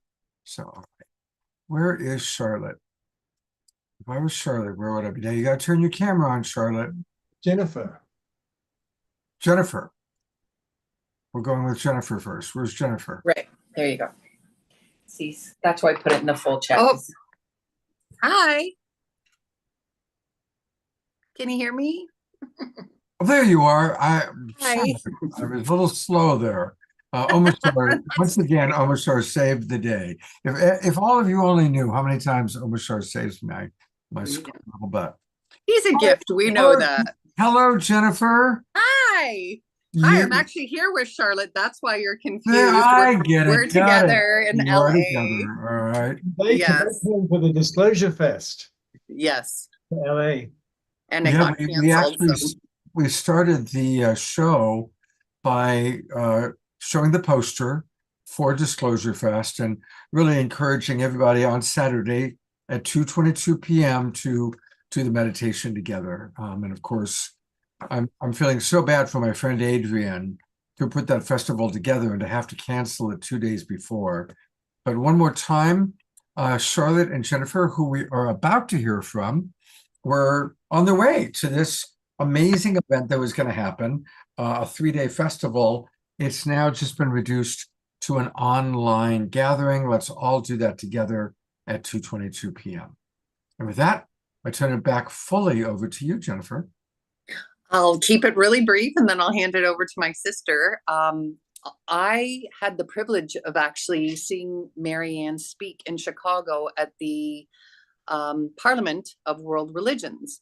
And I can easily say that she is the smartest person I've ever seen speak. She was so bright and so vibrant and so inspiring off the cuff. She didn't have any speaking notes. It's so impressive of how her memory and how well read she is. But what came through, and I think, you know, you just on that last clip that you played, the thing that hit home that she said is, you know, when we're looking at social media and we're clicking on these things, it really looks like the world's going to hell in the handbasket based on the people that are active on social media, and the haters hate with conviction. And we have to remember that they are the minority, and that if we want love to win the day, that we have to love with conviction. And that was her big message and her big takeaway. And it was so inspiring. And I don't always know how to do that, but you know, I think that's really the thing, that, you know, the haters really are the minority. We're the majority. We have to love with conviction. And it was just exceptional to see her. And I think, you know, when we're only given two choices, and, you know, I'm from Canada, but it's very similar, that we're very much a two-party system here. You only have two choices to vote for. So it's automatically, the system is setting us up to be against each other. And, you know, when we really look at things, and, you know, we think we're very different because we vote for people that are so different. And when it really comes down to it, at the end of the day, our needs and our wants are so much the same. Yeah. And, you know, if we can unplug and remember that and stop arguing our points and digging our heels in to be on this side or that side, we can start to remember that we are all on the same side, and we actually all want the same things. And our political leaders and the only two choices that we have, our political system has failed us. And really, at the end of the day, let's follow what Maryanne says and love with conviction, and love will win the day. And I'm going to pass it over to Charlotte. Thank you so much. Beautiful. Thank you. Hi. Oh, don't put it like that. Wait. Oh my, yes, we're here in California. Does it work okay? Okay. And just to build on what Jennifer was saying, it was such an unexpected gift when we went to the Parliament of World Religions, and we were there supporting Pato and Antoinette's work, Adentia Stand Up for Justice, and the Ubuntu Project. And we just happened at the last minute to be able to get tickets for this Charter for Compassion dinner, where Maryanne was the keynote. So this was a really unexpected gift for us. And as Jennifer said, this was a 3+ hour dinner with like global level speakers, philosophers, academics, each speech, each presentation more articulate and impactful than the one before that. And I was thinking as a speaker, like, how do you follow this? Like, if I'm a keynote, how do I follow 3 hours of such impactful content? And then the final speaker before Maryanne gave her keynote was Scarlett Lewis, speaking about losing her son at Sandy Hook and the compassion that she has for the man who took those children's lives, and the institute that she started. And Maryanne followed that, as Jennifer said, with no notes, like a laser beam. She absolutely just radiated this message and took everything that had been said to another level. And the gift, I think, for us was that we actually got to speak with her after and spend a little bit of time with her and just thank her. This room was so full of powerful people who wanted something from her, whether it was her support, to bend her ear on an issue, to rally her around this or that. It was a very power-packed room. And it felt nice that we were able to just kind of approach her with love and ask her about her campaign. We had a mom that was in politics, and we just said, like, how do you do it? And she kind of went, oh, and she talked about how hard it was. And we were able to just kind of give her a LaFranc sister sandwich of love and just really be of service to her, to give her that love and that energy. And it was a really, really incredible gift. So just to share that. Thank you so much for sharing that. It's wonderful. Thank you. I'm going to read a couple comments. Tia Therese writes, my longtime colleagues, the mystic James Twyman, has put Course in Miracles 365 daily lessons to song and dance. And at the Namaste Village, we experience daily beautiful exploration of each lesson. That's awesome. So beautiful. Thank you for that, Dia. And Dana writes, I was there in Ajic, Mexico. It's like a capital of the Course in Miracles. Everyone's studying it. Isn't that wonderful? Living in a place where everybody's studying Course in Miracles. Dana Tomasino writes, I really don't resonate with the whole party system. It only perpetuates polarity and division. Why can't we just vote for individuals? Well, you're right. It's the whole political process has become so institutionalized, just like Christianity became institutionalized and lost much of the actual what Christ was all about. All right. Richard writes, the system is designed to fail. I am going to go to Grace Denise and then Andrew, and then we'll return to Marianne. Grace Denise, I'm putting you on camera, and Hey. you're. Sorry for my being scruffy. So I have several things to say, very brief each one. First of all, I love Maryanne. She's a heroine. I've studied with her. I heard her speak in New York. She actually invited me to come talk to her at a meeting she was going to hold, but I'm handicapped and couldn't make it. So I wanted to share a few ideas really quickly. One about the Christian nationalist. I happened to come across a YouTube the night before last with, and I forgot the name, I was looking it up, but a group that is working with real Christianity ideas and against the Christian nationalists. And he rattled off about 4 or 5 different groups who are doing the same thing. And then today happened to be in my news feed or somewhere about a group called Gospel Coalition.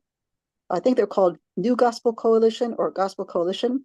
They're also working to counter the Christian nationalist false dogma that's completely anti-Jesus and anti-Christ in every way. So I was wondering, I had this fantasy this morning, if somebody with influence could gather all these groups together and suggest to the Biden administration that they meet with them publicly and have a meeting that's aired to the public about true Christianity and what these groups would like to promote the teaching. So that was a thought.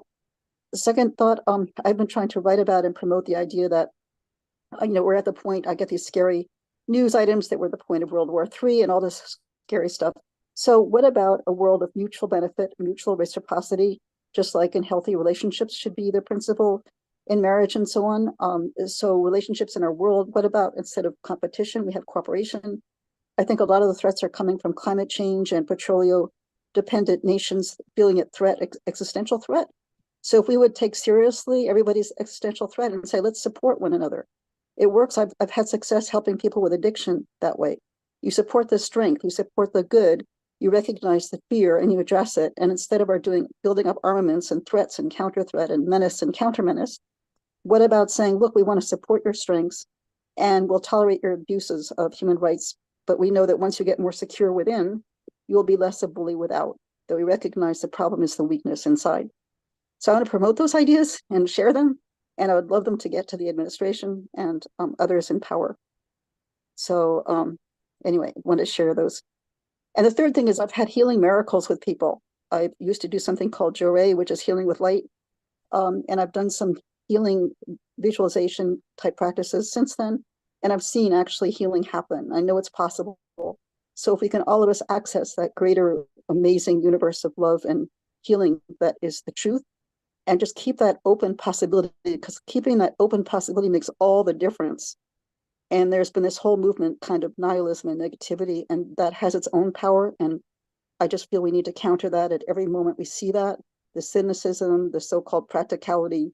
This is realism, and realize the true realism, like Marianne says, is love. It's this field of grace, this field of source energy, divine energy, and that we're part of it. So thank you. Beautiful. Thank you so much, Grace. That was really very powerful. And it is good to know that there are other organizations that are more focused. It reminds me, Christian organizations, there were 2 primary sects of early Christianity. There were the Essenes, who were primarily vegetarian and were all about the true teachings of Jesus, of Christ consciousness and leading a spiritual life.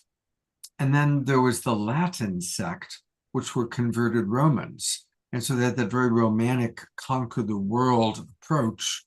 And that, of course, is what became the Catholic Church, which is, of course, in the Vatican, which is in Rome, and a much more violent approach and a much more dogmatic.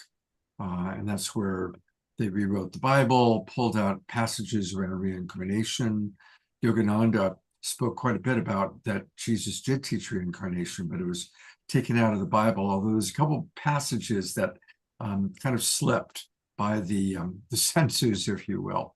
Anyway, I don't want to go too much further than that, but Jasmine jumped into my lap when you were speaking, Grace Denise. So just I went to a Bible Institute. I have a very funny background. I've studied Buddhism. I went to a Bible Institute, and I, know some about Islam and Hinduism. So anyway, so I just want to say really quickly, though, any real study of the Bible brings out the love as the centerpiece. And I think that we just, in our whole discussion, I've been spending a little bit too much time on social media recently. There's so much provocation, so much extreme language, so much division. So I think anytime we generalize, we need to just really pause and say that's not true. Some of it's true. Yeah. So Pope Francis, I think, is an amazing human being. There's a wonderful true movie documentary one about a priest who he was suffering with cancer, but he saved a guy his life to become successful instead of in drugs and car stealing or whatever he was caught up in. There's so much beauty and goodness, even where there's corruption. So I just hope we can stop simplifying and polarizing. I just think that's not healthy for us as human beings. And thank you. I so thank you. And I wasn't making a comment about, obviously there are incredible Catholics and the current Pope is, as best as I understand, a true hero. So of course I'm not demonizing. I'm just talking about the distinction between the early Christian church and the Latin church, and just the difference. So I appreciate it. I agree, Scott. I'm not disagreeing. I just think there's a whole tendency, though, for all of us to realize that the kind of discussion. I was in a group earlier today, and Grace, I want to get to a couple of the other people. Thank you. Yeah, but feel free to pop into the chat box, okay? Because I want to get back to Marianne, and yeah, thank you. Andrew, hey, I want to acknowledge Brother Andrew put together a wonderful show that Omar was part of on World Unity Week today. I went in and I listened to it. He had Omar and he had Ray Amana, who was on our show recently, and the wonderful Dana Tomasino. Dana's song that she played was beautiful. Andrew did, he sang for the first time. So anyway, congratulations, Andrew, on a wonderful job with your show today. What do you want to share about, and let's keep it to the subject of Marianne. What do you want to share? Well, it's actually about the mystic Jesus that I wanted to mention. Okay, so I had my own calling and spiritual awakening, community consciousness in 1996, and I got connected with the Elohim and the Galactic Federation, who gave me downloads of poetry and music. But Jesus, I got strongly connected with Jesus also, and I was put into a permanent state of unity consciousness. And through the connection of Jesus, it had nothing to do with religion. And it was all about unity consciousness, Christ consciousness. That's what I wanted to say. And I also wanted to say that David Young plays 2 Renaissance flutes and does a portal between heaven and earth meditations. And people have had incredible experiences connecting to the other side. The people, ascended masters, including Jesus, and he calls it the heavenly team. Jesus is with Buddha, Mary Magdalene, all of them. They're all together, working together to help raise consciousness on this planet to help reawaken humanity. And so what Marianne is talking about is totally true. And I just wanted to share that with you, what I also shared. Thank you so much. Thank you. Beautiful. All right. And once again, congratulations on a wonderful program you did today. Here's Karen S. Hi, Karen. Hi. Yeah, I was late getting on because I went to a Juneteenth celebration this afternoon. But I first met Marianne many years ago, about almost 35 years ago, when I was living in Houston and going to the Unity Church there. She's originally from that area. But one time she came, and this is, connected with the Jesus thing. She came, one of the times she came, she prayed for everybody in the who was there. that day. She said, well, I'm gonna, do a prayer. And I thought she was gonna do a group prayer. But she went around to everybody in the room, and she had us lined up around the sanctuary, and she touched us on the forehead and said a short prayer. So when she came back again, because I was feeling this high for like a week or two afterwards. And so when she came back again, I asked her, I told her what had happened.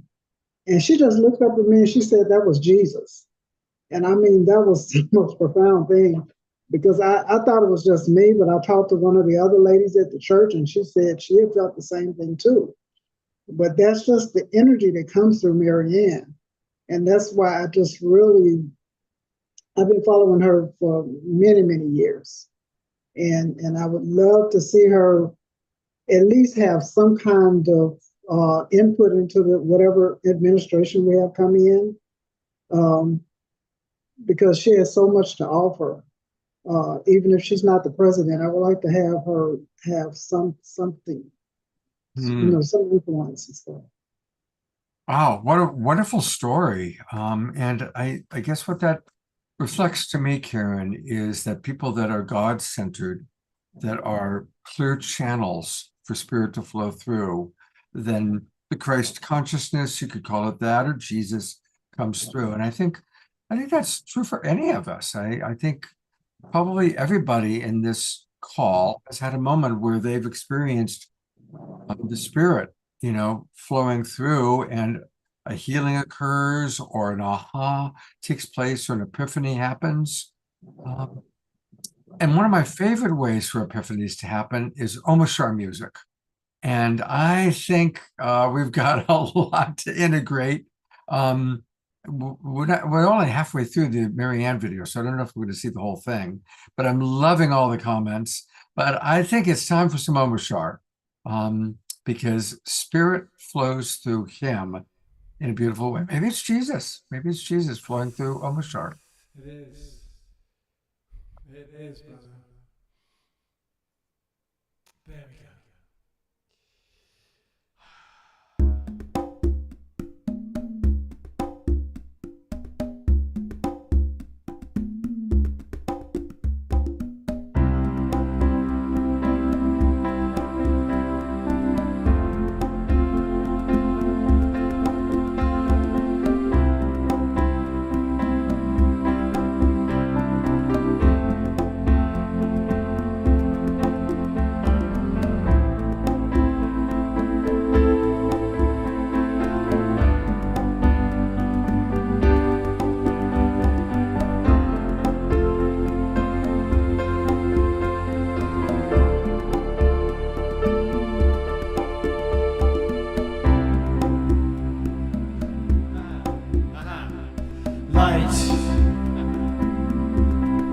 Brighter than the sun.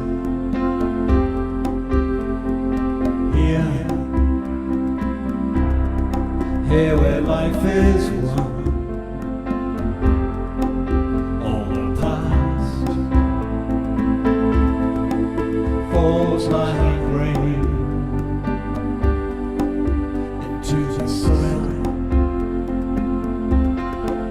of future dreams.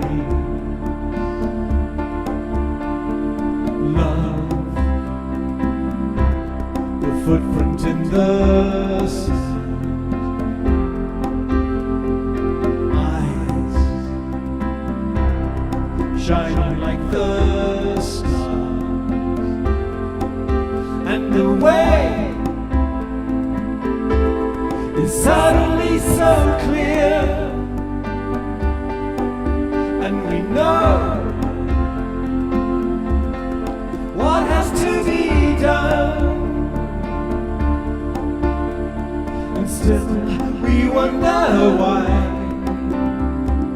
flowers keep on blooming. The stardust in our eyes lifts us all to a higher plane, a deeper truth, our rightful place. And still, we wonder why.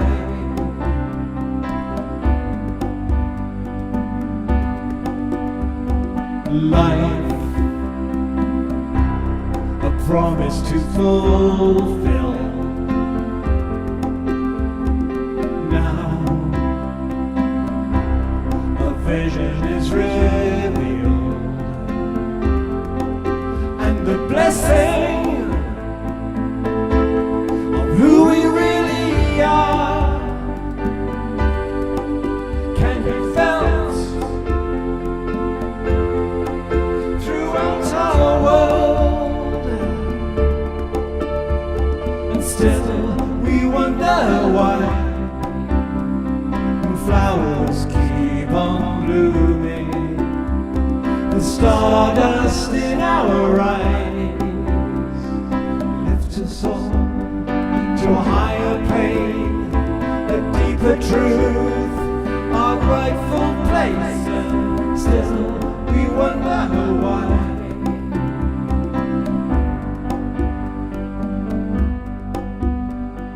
Love, the footprint in the sand, eyes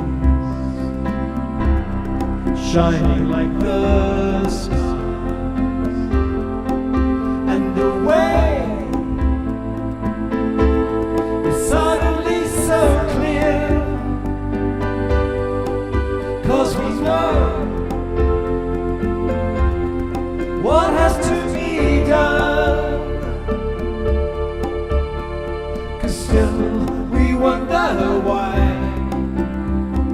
flowers keep on blooming, the stardust in our eyes lifts us all to a higher plane, a deeper truth, our rightful place. And still we wonder why.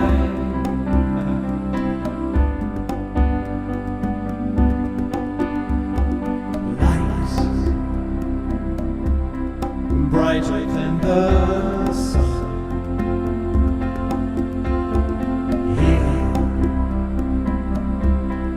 here where life is one.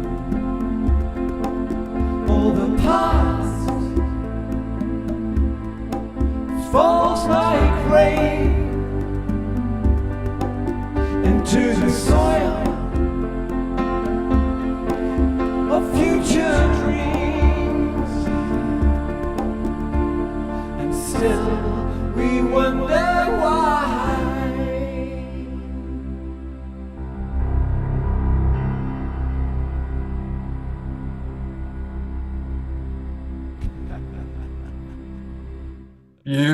Look at how many people love that song. I mean, it's just great seeing all of you dancing and smiling, and oh my God, isn't that beautiful? Just beautiful.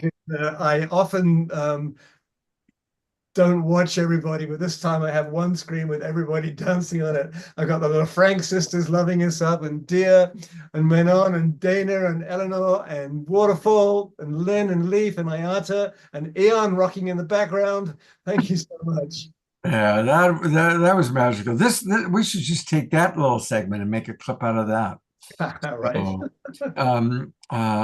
In fact, you know what? Everybody stay on camera, and I'm going to take a class photo of all of you.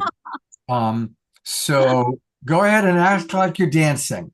1, 2, 3. And one more for luck. 1, 2, 3. 1, 2, 3.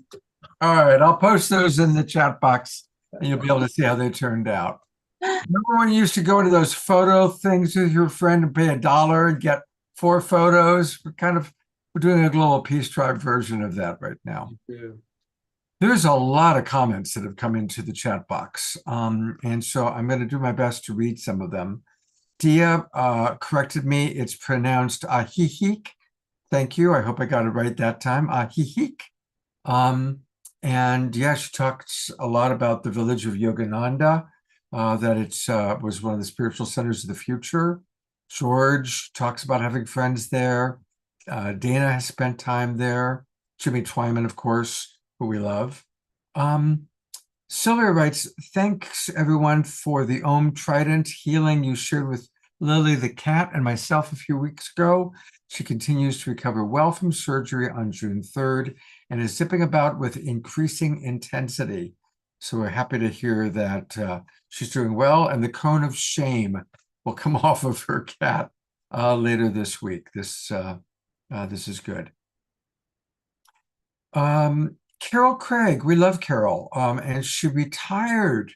I'm just reading that she retired yesterday and is heading to Trinidad. So congratulations on your retirement. She's in a hotel in Orlando, Florida. It's late, but she still is tuning in to her Global Peace Tribers. We appreciate that. And yes, today is Juneteenth. You know, we've done shows with Antoinette on Juneteenth in the past. And we're going to be doing a show with Antoinette next week. So you're going to have a whole show with Pato and Antoinette next Wednesday. All right, let's go back to and see what question Deborah Juicy has for, oh, and where'd the video go? Hold on a second.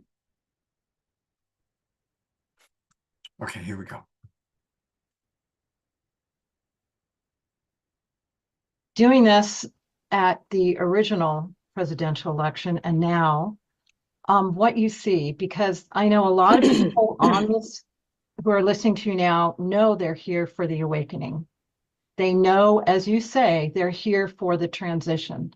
And we're coming here with all our gifts and what we're meant to do, and we're in gear moving forward. And I'm experiencing that the world is waking up, that the world is shifting. When that happens, the dark starts to come alive and, you know, rabble rouse even more. But I'm wondering, as you go there and you talk to the people and you get in their hearts from last time and this time, and as you've seen progress, do you see this awakening happening in your world? More people waking up, understanding the truth, and understanding what needs to happen through what you share with them? Well, as I said before, I think one world is dying and one world is struggling to be born. And I said this after my last campaign, but this one even more so. People are wonderful. People are not the problem. That's almost the tragedy of this country, because I believe that the American people are decent. I think we're intelligent, no more than people anywhere else, but no less than people anywhere else. And I feel that we are a people ready to be called to a noble pursuit. And I don't think any of that has to do with left or right. And in many times when we would be talking about the deep issues that are confronting us, and like we've talked about here tonight, we can't sugarcoat it. We have some serious issues. And sometimes people would say to me, I'd be in a room with hundreds of people, and people would say to me, where do you get your hope? And I would say, my hope lies in the fact that not one person here has taken out your phone tonight. What was I saying? It means that everybody in this room is leaning forward and listening. Every person in the room is thinking. You know, not that we have easy answers. The American temperament, we're good with a to-do list. We want to know what to do. Just tell me how to fix it, we can fix it. Well, these aren't times like that. But when I would see the concern on people's faces. So when you ask me, what did I see? I saw deep, mature, adult concern. But that's good. Last time, because of, I've run as a Democrat, right? So last time there was just this focus, we got to get rid of Trump, got to get rid of Trump. Well, people know that the problems go deeper than any one man now. And people are not stupid. They know that it's complicated now, and it's hard, and systems are locked up. But people, what I found was people leaning forward, listening. And if we can hold the questions together, knowing that there aren't immediate answers, the answers, though, will unfold organically from changes in us. We all know the line from Einstein, the problems of the world will not be solved from the level of thinking we were at when we created them. But it also they won't be solved from a level of thinking that just bypasses the problem. And I think what I saw was inspiring. Sad, because I see how much the political establishment mitigates against the full expression of the deeper yearning of people.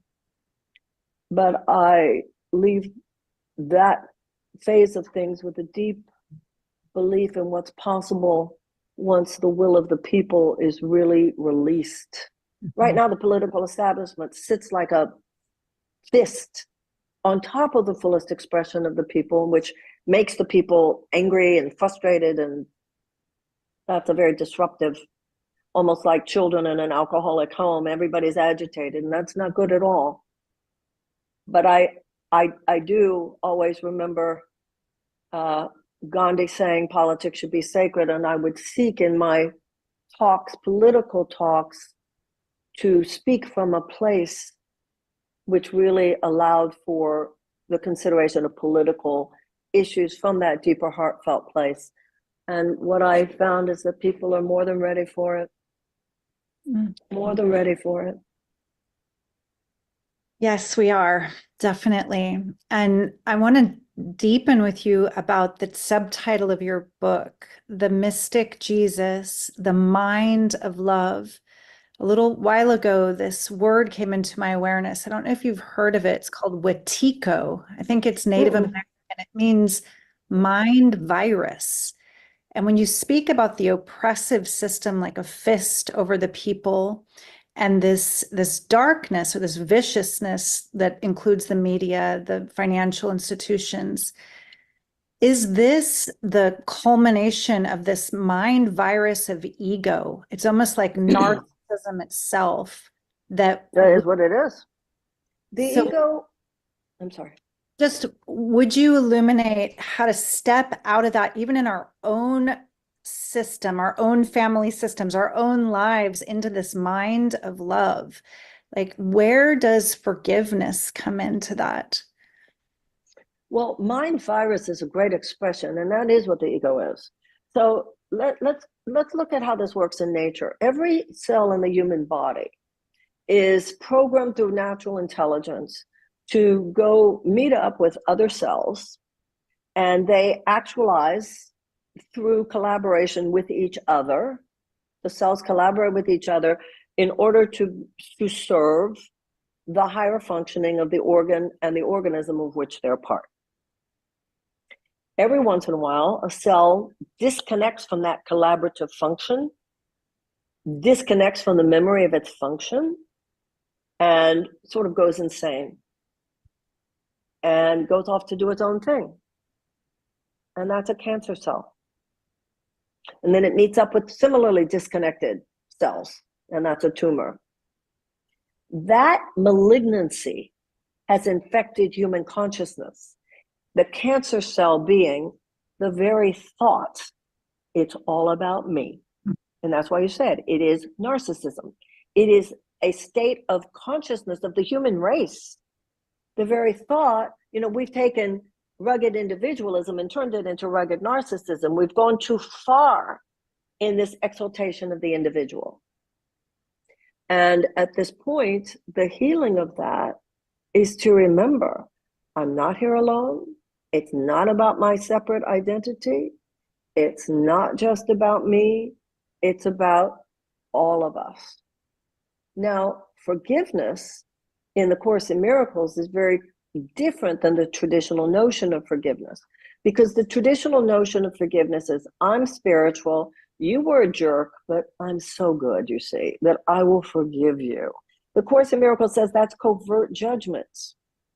That real forgiveness is realizing who the other is. We are all love. And nothing that we do, we can eclipse our true nature. We cannot destroy our true nature. Your true nature, which is love itself, was created by God. It's an idea in his mind, and an idea does not leave its source. So if I'm talking to you or in some interaction with you and you are unkind to me, right? I am hurt by that, and I'm likely to have judgment of you based on what you just said or what you just did that might have been loveless. The Course in Miracles says forgiveness is when I am willing to extend my perception beyond what my physical senses just perceived to what my heart knows to be true about you. It's a selective remembering. The Course says anytime a person did something wrong, can you think of one moment where they got it right by you?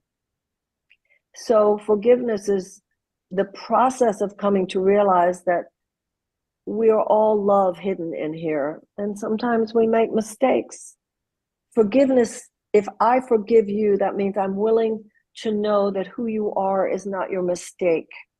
To the extent to which I'm willing to hold that who you are is not your mistake, to that extent I'm willing to hold that neither am I who I am when I make mistakes.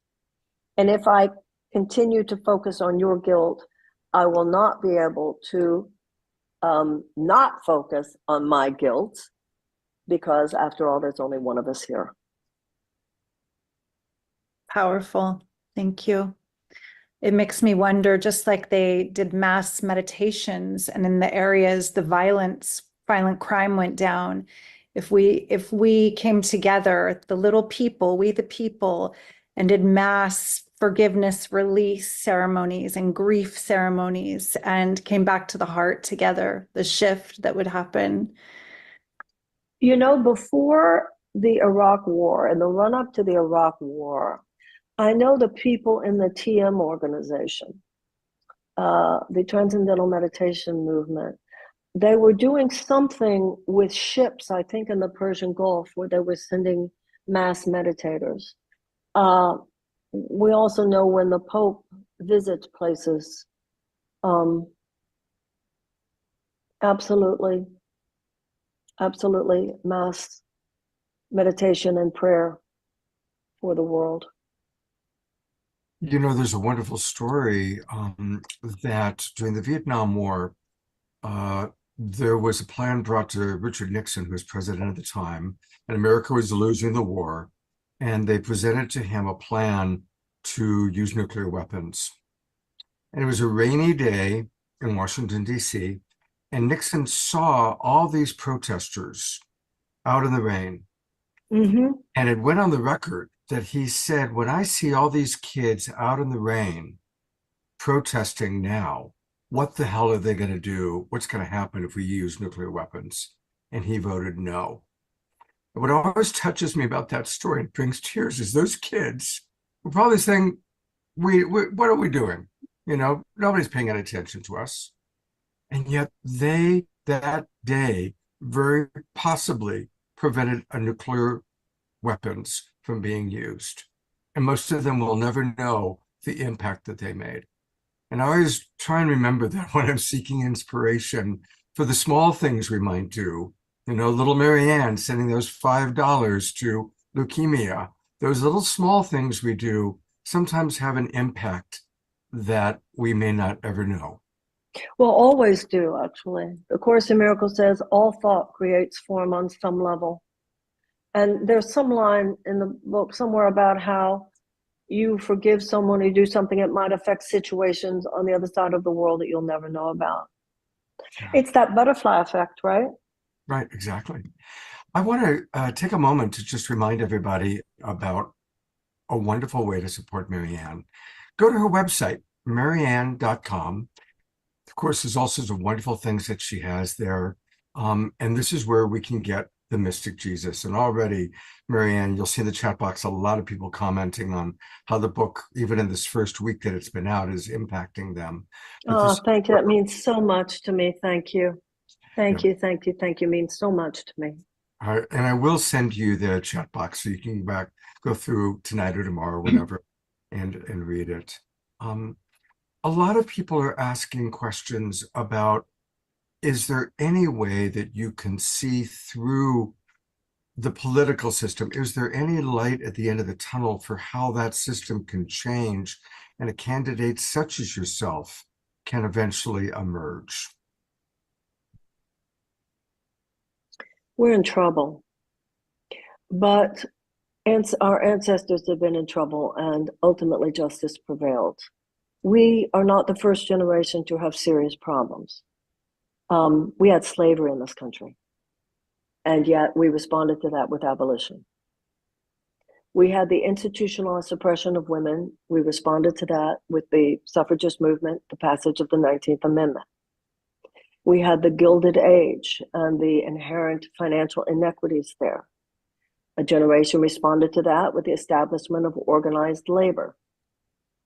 We had segregation and the institutionalized suppression of Black people in this country. Our ancestors responded to that with the civil rights movement. It couldn't have been easy for them.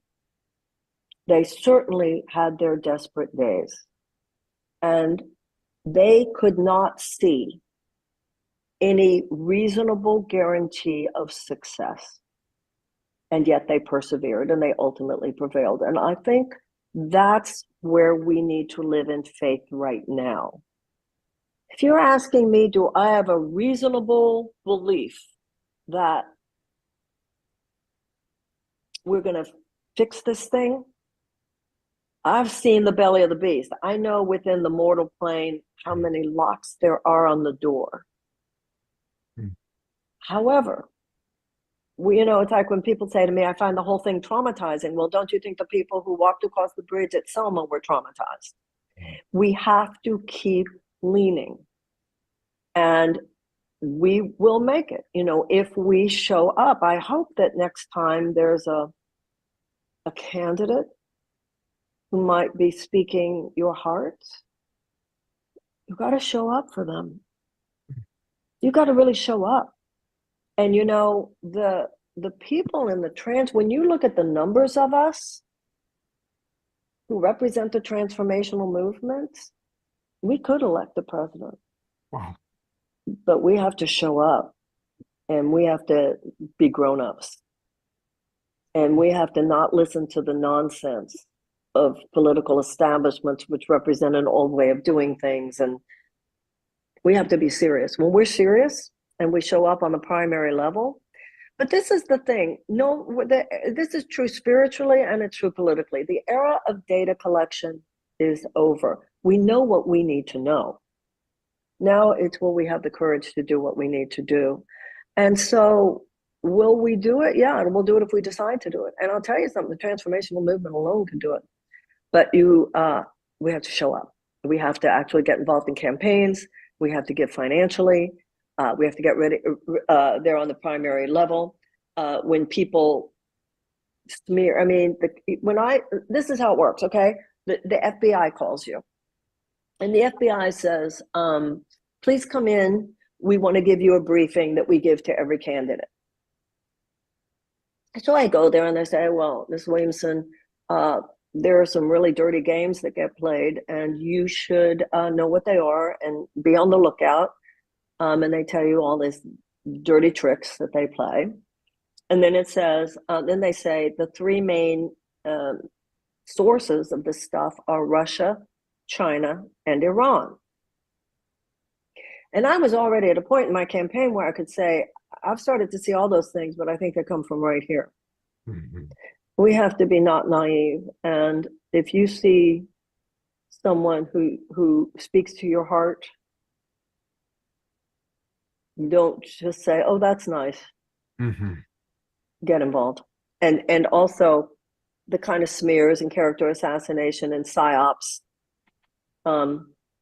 It's like they say, about mugging and all that. If you see something, say something. If somebody's mugging, you start yelling. We can't be silent. Can't be silent. Got to speak up. And I think a lot of people, I have to tell you, in the transformational community, some people are so afraid of, turning someone off,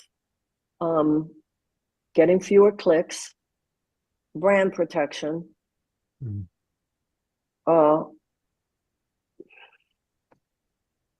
So I have a big question to follow that. And this is one that really tugs at our hearts every day. Can you speak to your viewpoint, solution, holding what's going on in Israel and Gaza? Well, if I had been president when it happened, I was thankful, grateful and impressed by the president's moral clarity on October 7th. But the next morning, he said, I'm going to be meeting with Jewish American leaders this morning. And I remember thinking to myself, he should be saying, I'm meeting with Jewish American leaders this morning, and this afternoon I will be meeting with Arab American leaders, Muslim American leaders, Yes. Palestinian American leaders, and so forth. Our national creed is the Declaration of Independence. It's our vision and our mission statement, all men are created equal, and that doesn't just mean Americans. So our highest ally should be humanity itself. And we should stand for the robust and equal commitment to the safety, security, and sovereignty of both peoples. So if I had been president, I would have said to Bibi Netanyahu, help you defeat Hamas, absolutely, but tell me how you're going to do it. Tell me exactly your plans. What's your strategy? How are you going to protect civilians? Because we know how Hamas has built themselves into those areas. How are you going to do it? How are you going to protect civilians? And you need to hear me when I tell you that the day this military operation is over, we're going to straight to two-state solution. We're not, nothing short of that. And if I had not received an adequate response to all three of those, I would not have allowed $1 or one weapon to be given. Giving carte blanche support on a military and a financial level to Bibi Netanyahu is not what I would have done. Many of his policies over the last 15 years are part of what helped stir up much of what has occurred. You know, one of the things I've talked a lot about, and that way predates Israel and Palestine, is the phenomenon where anytime you have large groups of desperate people, it becomes a petri dish out of which all manner of societal and personal dysfunction becomes almost inevitable, including vulnerability to ideological capture by genuinely psychotic forces. Not to even mention the fact that Netanyahu himself thought he could control Hamas, so he had actually helped them at one point. We can't ignore the fact that the settlements are illegal, the occupation is illegal, nor can we ignore the unbelievable evil and barbarism and brutality of October 7th. Neither people is leaving. So you've got 9 million here and 9 million there. They're not going anywhere. So there are people who exalt the rights of one of those peoples at the expense of the rights of the other, on both sides. And I believe that the United States should be, and I believe that there are others. There are Arab powers willing to step in here and help, but they say it's got to be with the realization there's got to be a two-state solution here. And I understand the trauma. I understand the trauma on both sides that helped lead to this. But that's where we should be now. I don't. There is, they've been saying for decades on this one, and it's certainly true now. There is no military solution here. And the United States, if I had been president, now Bill Clinton tried, and Jimmy Carter tried. But since then, America's kind of like, well, no more of that. And that's how I see it. The humanitarian cost of what is happening in Gaza today is not acceptable. I think that Netanyahu is an obstruction to peace, as Senator Schumer did, but I also am uncomfortable with the ways that some people, the hatred, the people of Israel are not Netanyahu any more than the people of Palestine or Hamas. Right. And some of the hatred being shown, it's one thing to be against a country's policy, but some of the hatred of the country itself and hatred of Jews is very disconcerting to me. And a peace movement should be about love. It should not be about hate. And how can And we? it can't just be about love for just one of them. It's got to be about love for both. Somebody told me that his minister said, "Whose tears am I supposed to ignore?" I think, in the Course in Miracles, it says, God does not give you victory in battle. He lifts you above the battlefield. the Rumi poem we've all heard, out beyond all ideas of good and bad, right or wrong, there is a field, I'll meet you here. Arabs and Jews have lived, listen, Arabs and Jews were closer to one another. Muslims and Jews for centuries were closer to one another than either one of them were to Christians. And this is a horrible, aberrational, tragic chapter. And I keep my eye on not only the possibility, but the deep feeling in my heart that we'll get beyond this. You know, in terms of the kinds of things that we're about, there are many people in that part of the world about these things too. And they're including Course in Miracles, things like that. There's a whole transformational Israel is filled with, you know, because the Kabbalah is so mystical. And of course, there's mystical Islam. There are people in Israel and Palestine who have been doing such profound peace work. And part of the tragedy is that some of them were those who were killed that day because they lived in that area. Refuse to hate either. Refuse to hate either. And how do we process all this in our hearts when we see the children dying and all the people in Palestine going through so much suffering? They are going through suffering, and they shouldn't go through that suffering, and it is terrible, and we should not support it. And the Russians have killed 500,000 Ukrainians. Mm-hmm. We killed 1 million people in Iraq. Everybody grow up. Mm-hmm.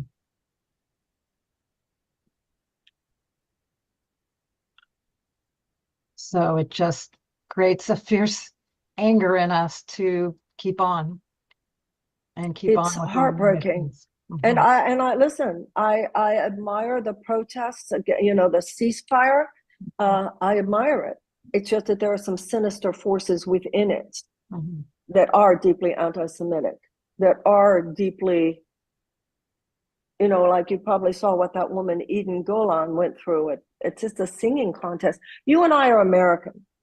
And during the Iraq War, where once again, and we were completely unprovoked, Iraq did nothing to us. Iraq had nothing to do with 9/11. Yeah. Saddam Hussein was a secularist. He kept Al-Qaeda out. Americans weren't told that because of what you're doing in Iraq, we won't do business with you. You can't work. You're a hateful person. You can't even be at a singing contest. You can't be in our sports. We have to hold all of these painful juxtapositions. Mm-hmm. And yes, it's horrible. And I have been saying ceasefire from the beginning. But there are also people who are not just against the policies of the Israelis, they're for the destruction of the country and the complete delegitimization of Israel. And like I said, where are they supposed to go? I mean, where's anybody supposed to go? They both, and there's so many, you know, Jesus was born in Palestine, okay? We all know that. Muhammad was born 500 years later. So who's indigenous here? So we need to get over all of that. They both belong there. Both peoples belong there. Mm-hmm. And we have to hold that. And there are wonderful people, you know, it is, but the United States should be helping to broker. And let me tell you something, there are Arab leaders who are ready. We need an international consortium at this point, mainly led by Arab leaders, but we should be a passionate participant. And we're going to have a two-state solution here. We need a ceasefire. We need release of those hostages. We need release of those hostages. Yes, it's what Israel's doing is terrible, and what Hamas is doing is terrible. Hello. We need a ceasefire. We need a release of the hostages.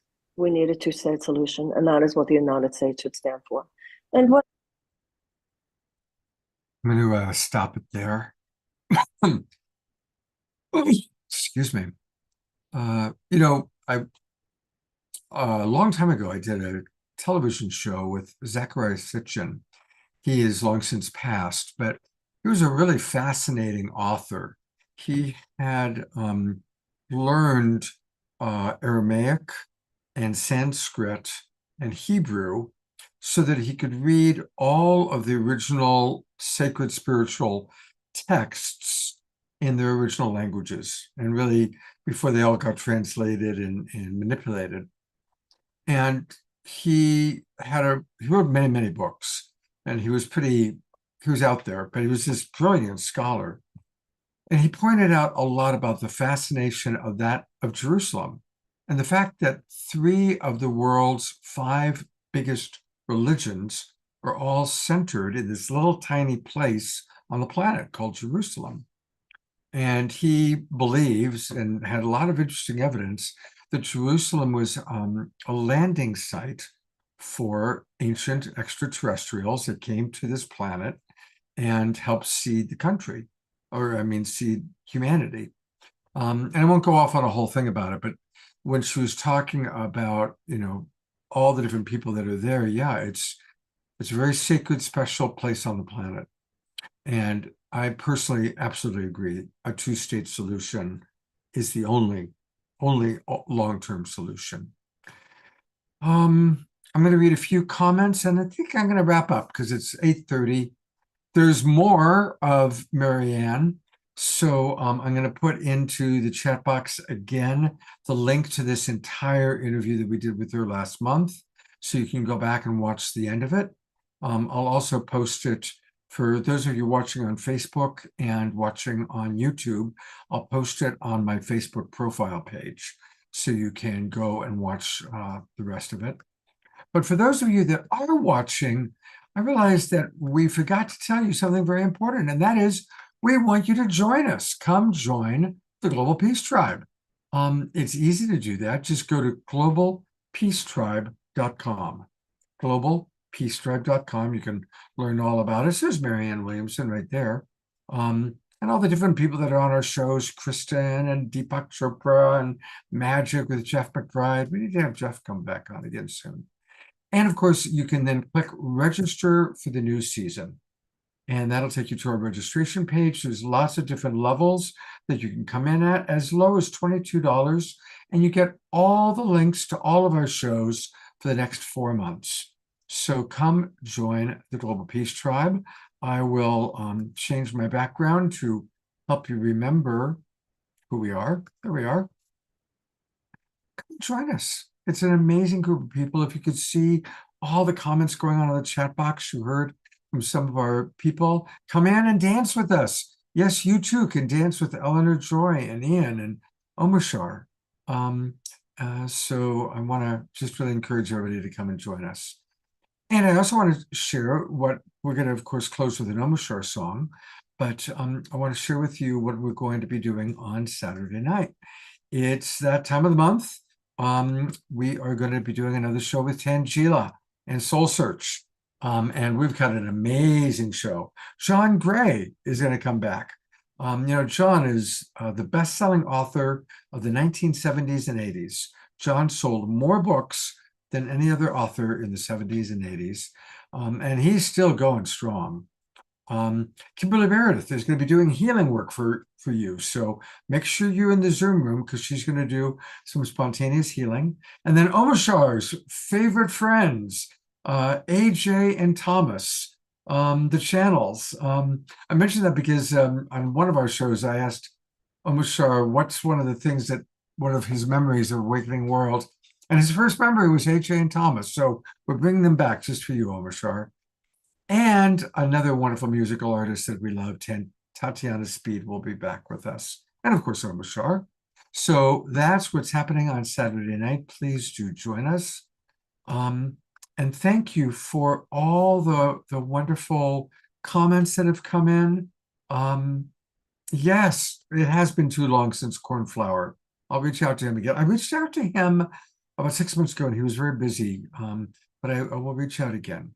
I do want to read a couple of last comments. Grace Denise writes, the Quran says violence is only justified where there is oppression and expulsion. So my hope is that Hamas can set down its arms permanently. If no more oppression and with a partial right of return with fair compensation, reparation were not possible. Ayada writes, I so appreciate Maryanne's perspective on the Palestine-Israel situation, except I would place more emphasis on the reality that Hamas grew out of the desperation, deprivation, and lack of basic human rights for the Palestinian people and the loss of their homeland when Israel, aided by the United States, invaded and seized their sovereign territory in the 1940s. That level of suffering eventually turns into hatred. I agree. I agree. Grace Denise says, yes, agreeing to a sustainable and fair two-state solution is important. Carol Craig writes, we have so much blood on our hands in this United States. I was born here in 1960 and we've never had a damn day we weren't at some war. This is true. On a more positive note, our beloved Dorina Joy reminds us that it's the summer solstice, everybody. Well, for those of us in North America, summer. For those of you down south, such as Dorina, winter solstice.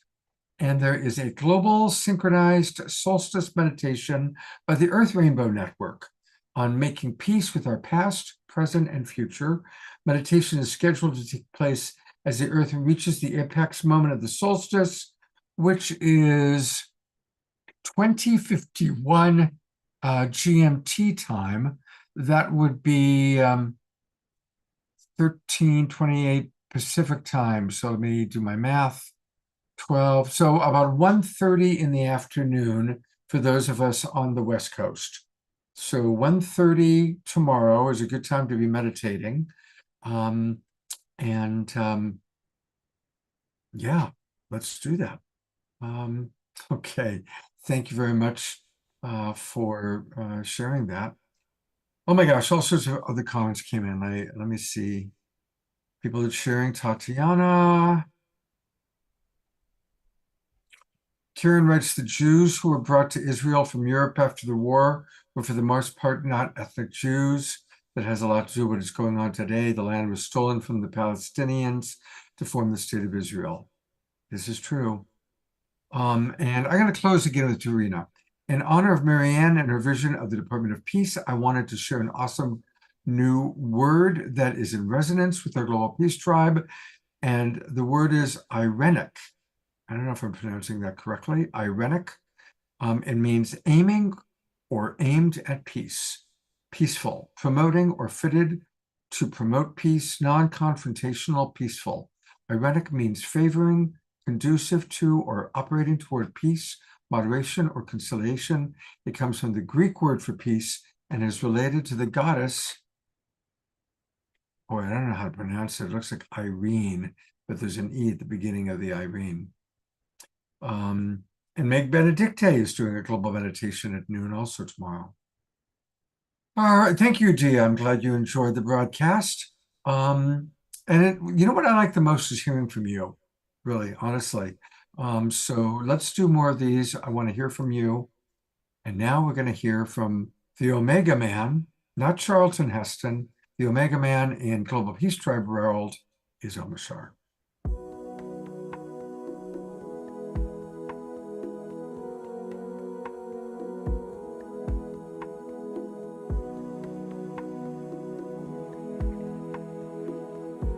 Deep breath.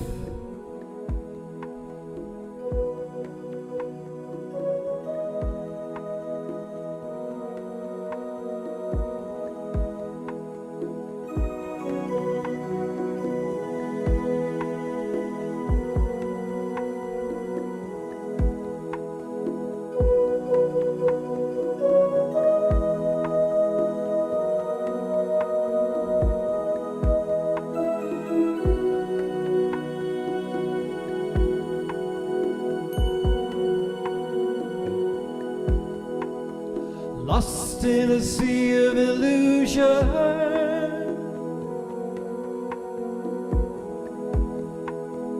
feeling so alone,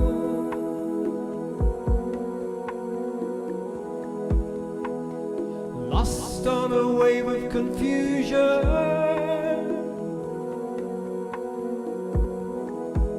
Where do we turn?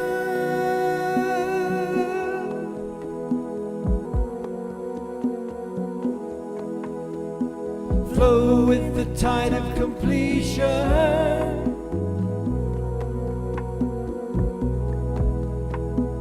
Know the reason why.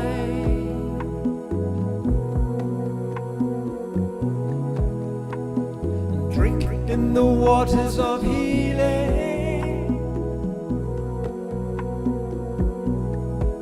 and be healed.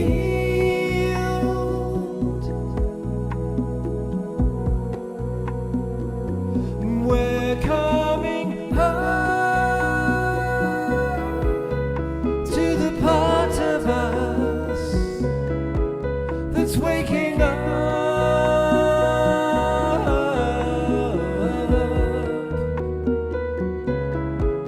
And we know deep inside of us we've got a friend.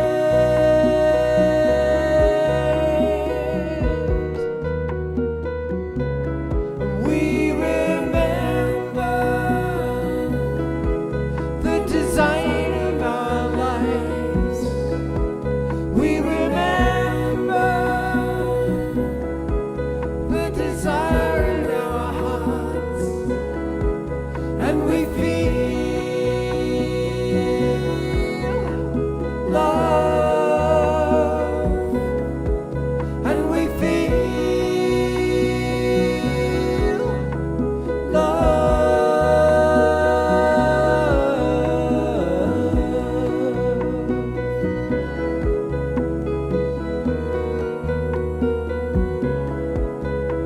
So dive into the depths of your being.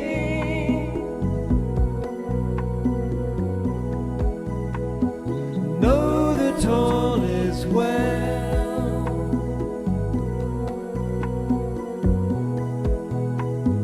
Dive into the deepest ocean and see the truth.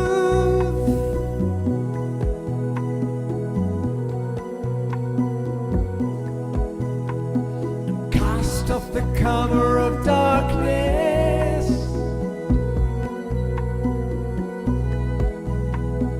Free yourself from fear.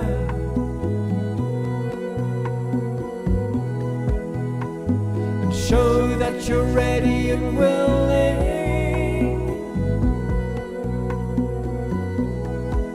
to make the change.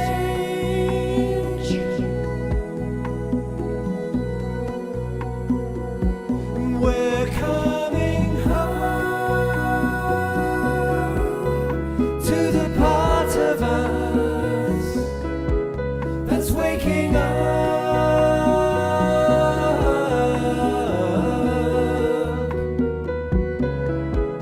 And we know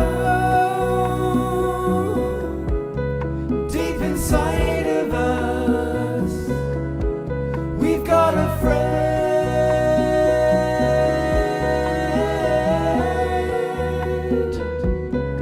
And we remember the design of our lives. We remember the desire in our hearts, and we feel love, and we feel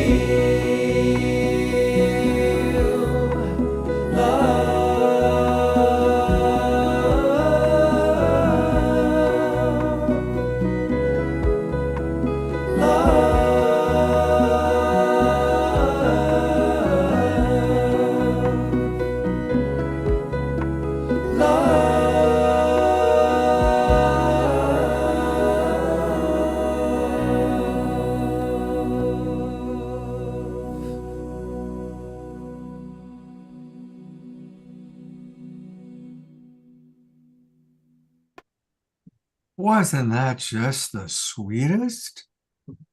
So beautiful, so beautiful.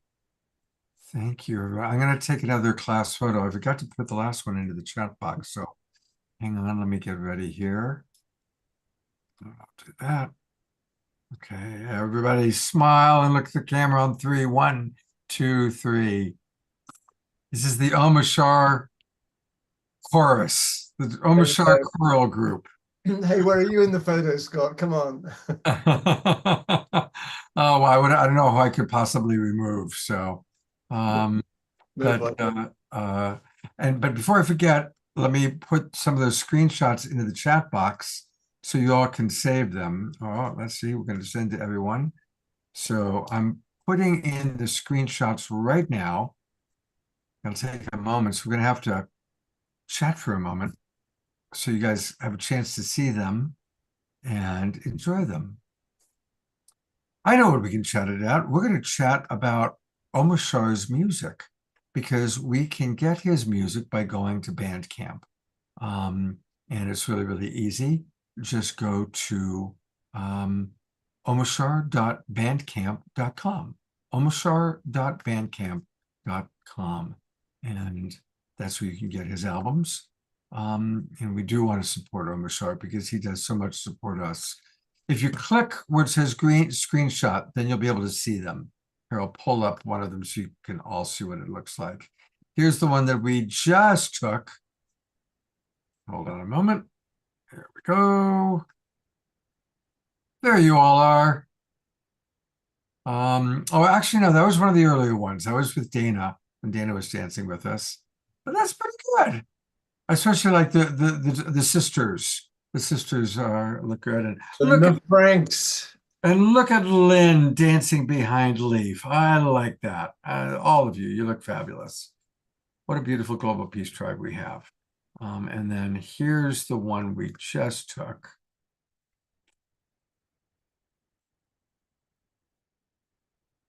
There we go. Oh, that's beautiful. Look at all of you. So these screenshots are in the chat box, so grab them if you want them. And thank you, everybody, for being here tonight. I will put in the chat box one more time the link for the entire show because we only got about 2/3 of the way through Marianne's interview. There's so much that she shared. Oh, I almost forgot something very important. Maryanne has a new video about the workshop she's doing this weekend. I am so glad I remembered this. This would have been a big problem if I had forgotten this. So hold on. Could you also put Saturday's meditation link, the global meditation for peace link in the chat again? I will do that. I will do that. Thank you. So actually, we've got a little 3.5-minute video where I can do all those things in the chat box. This is from Maryanne about a workshop she's leading this weekend on the mystic Jesus. So I'll pay close attention. And I'm really excited about the publication of my newest book. It's called The Mystic Jesus, The Mind of Love. I want to tell you a little something about the inception of this book. It was several years ago, and I received a call from my publisher at Harper One. And something happened that had never quite happened to me before, and that's that the publisher suggested the title of a book or the subject of a book, as opposed to my telling them what I wanted to write next. He told me that within the publishing field, people were asking a lot, do you have any books about Jesus that are not specifically tied to the Christian religion? Now, I'm a student of A Course in Miracles, and the Course in Miracles uses these traditional Christian concepts, but in non-traditional, psychotherapeutically oriented ways. So the Jesus of A Course in Miracles is not tied to dogma or doctrine or any religion. It's a pure metaphysical filter. And what do I mean by that? Well, we're talking about archetypes. We're talking about deep spiritual forces that cannot be owned or monopolized by any particular religion or any particular group of people. That's the Jesus that I know as a student of the Course in Miracles. I had always thought that maybe one day I would want to write a book about Jesus, but I don't think anything could be more daunting than that. Remember, I'm Jewish, and so I'm not speaking about Jesus as a Christian scholar. I'm not even speaking about Jesus as a Christian. I'm speaking about the Jesus as I believe in the 21st century. He's starting to be available. He's starting to be seen by so many people for whom he's become like a fossil, you know, stuck in a glass case in a museum somewhere. And there's a deep yearning of the heart to liberate that concept, to liberate that perception, so that this isn't the Jesus that you necessarily learned about in Sunday school. Although for millions of people who read the Course in Miracles, it is a Jesus who actually explains everything you learned in Sunday school. So whether you're a Christian, whether you're not a Christian, whether you're another religion, whether you're secular, whatever it is, but you are interested in this amazing force on the planet, undeniable force, which for many of us is not only a force on the planet, but a profound force in our hearts, then I hope that this book will be of value to you. It's called The Mystic Jesus, The Mind of Love. And we're only just beginning to mine the meaning of all this. What is the archetypal significance of the Annunciation, of Mary's pregnancy, of the gestation of the Christ child? What does the birth of the Christ into the world mean? Who are those three kings, and what does that mean? What does it mean, the water into the wine, and what does it mean walking on water? What are we being told by all this? What are the miracles? What are the teachings? And most importantly of all, what is the meaning in your life of the crucifixion and the resurrection? If you're interested, I hope that you'll join me. We're going to do a whole weekend of deep diving on this, and I think we're going to do more than that, more than just this one weekend. But this one weekend, a kind of companion to this book. If this is of interest to you, I hope that you'll join me. I brought all my heart to this book, and I'm going to bring all my heart to the teaching that we do based on the book. It's a real honor, it's a real privilege, and I hope it's of meaning and some level of illumination for you as well. Thanks. So if you go to Marianne.com to find out more, if you're interested in taking the workshop, go to Marianne.com, scroll down just a little bit, that's where the book is. That's the video we just watched. And then where it says learn more, and that takes us into the information about the workshop she's leading this weekend. It's this Saturday and Sunday. You then click register now, and that's how you can register to be part of this 2-day seminar with Marianne Williamson.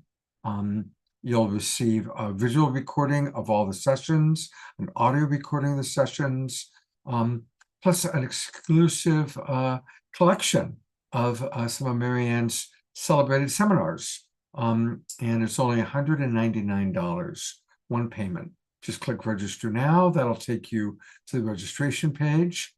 And I would love for some of our Global Peace Tribers to do this. Maybe our sisters, since you don't know what to do this weekend, maybe you might want to do Marianne's, Charlotte and Jennifer might want to do Marianne's workshop. There's an idea.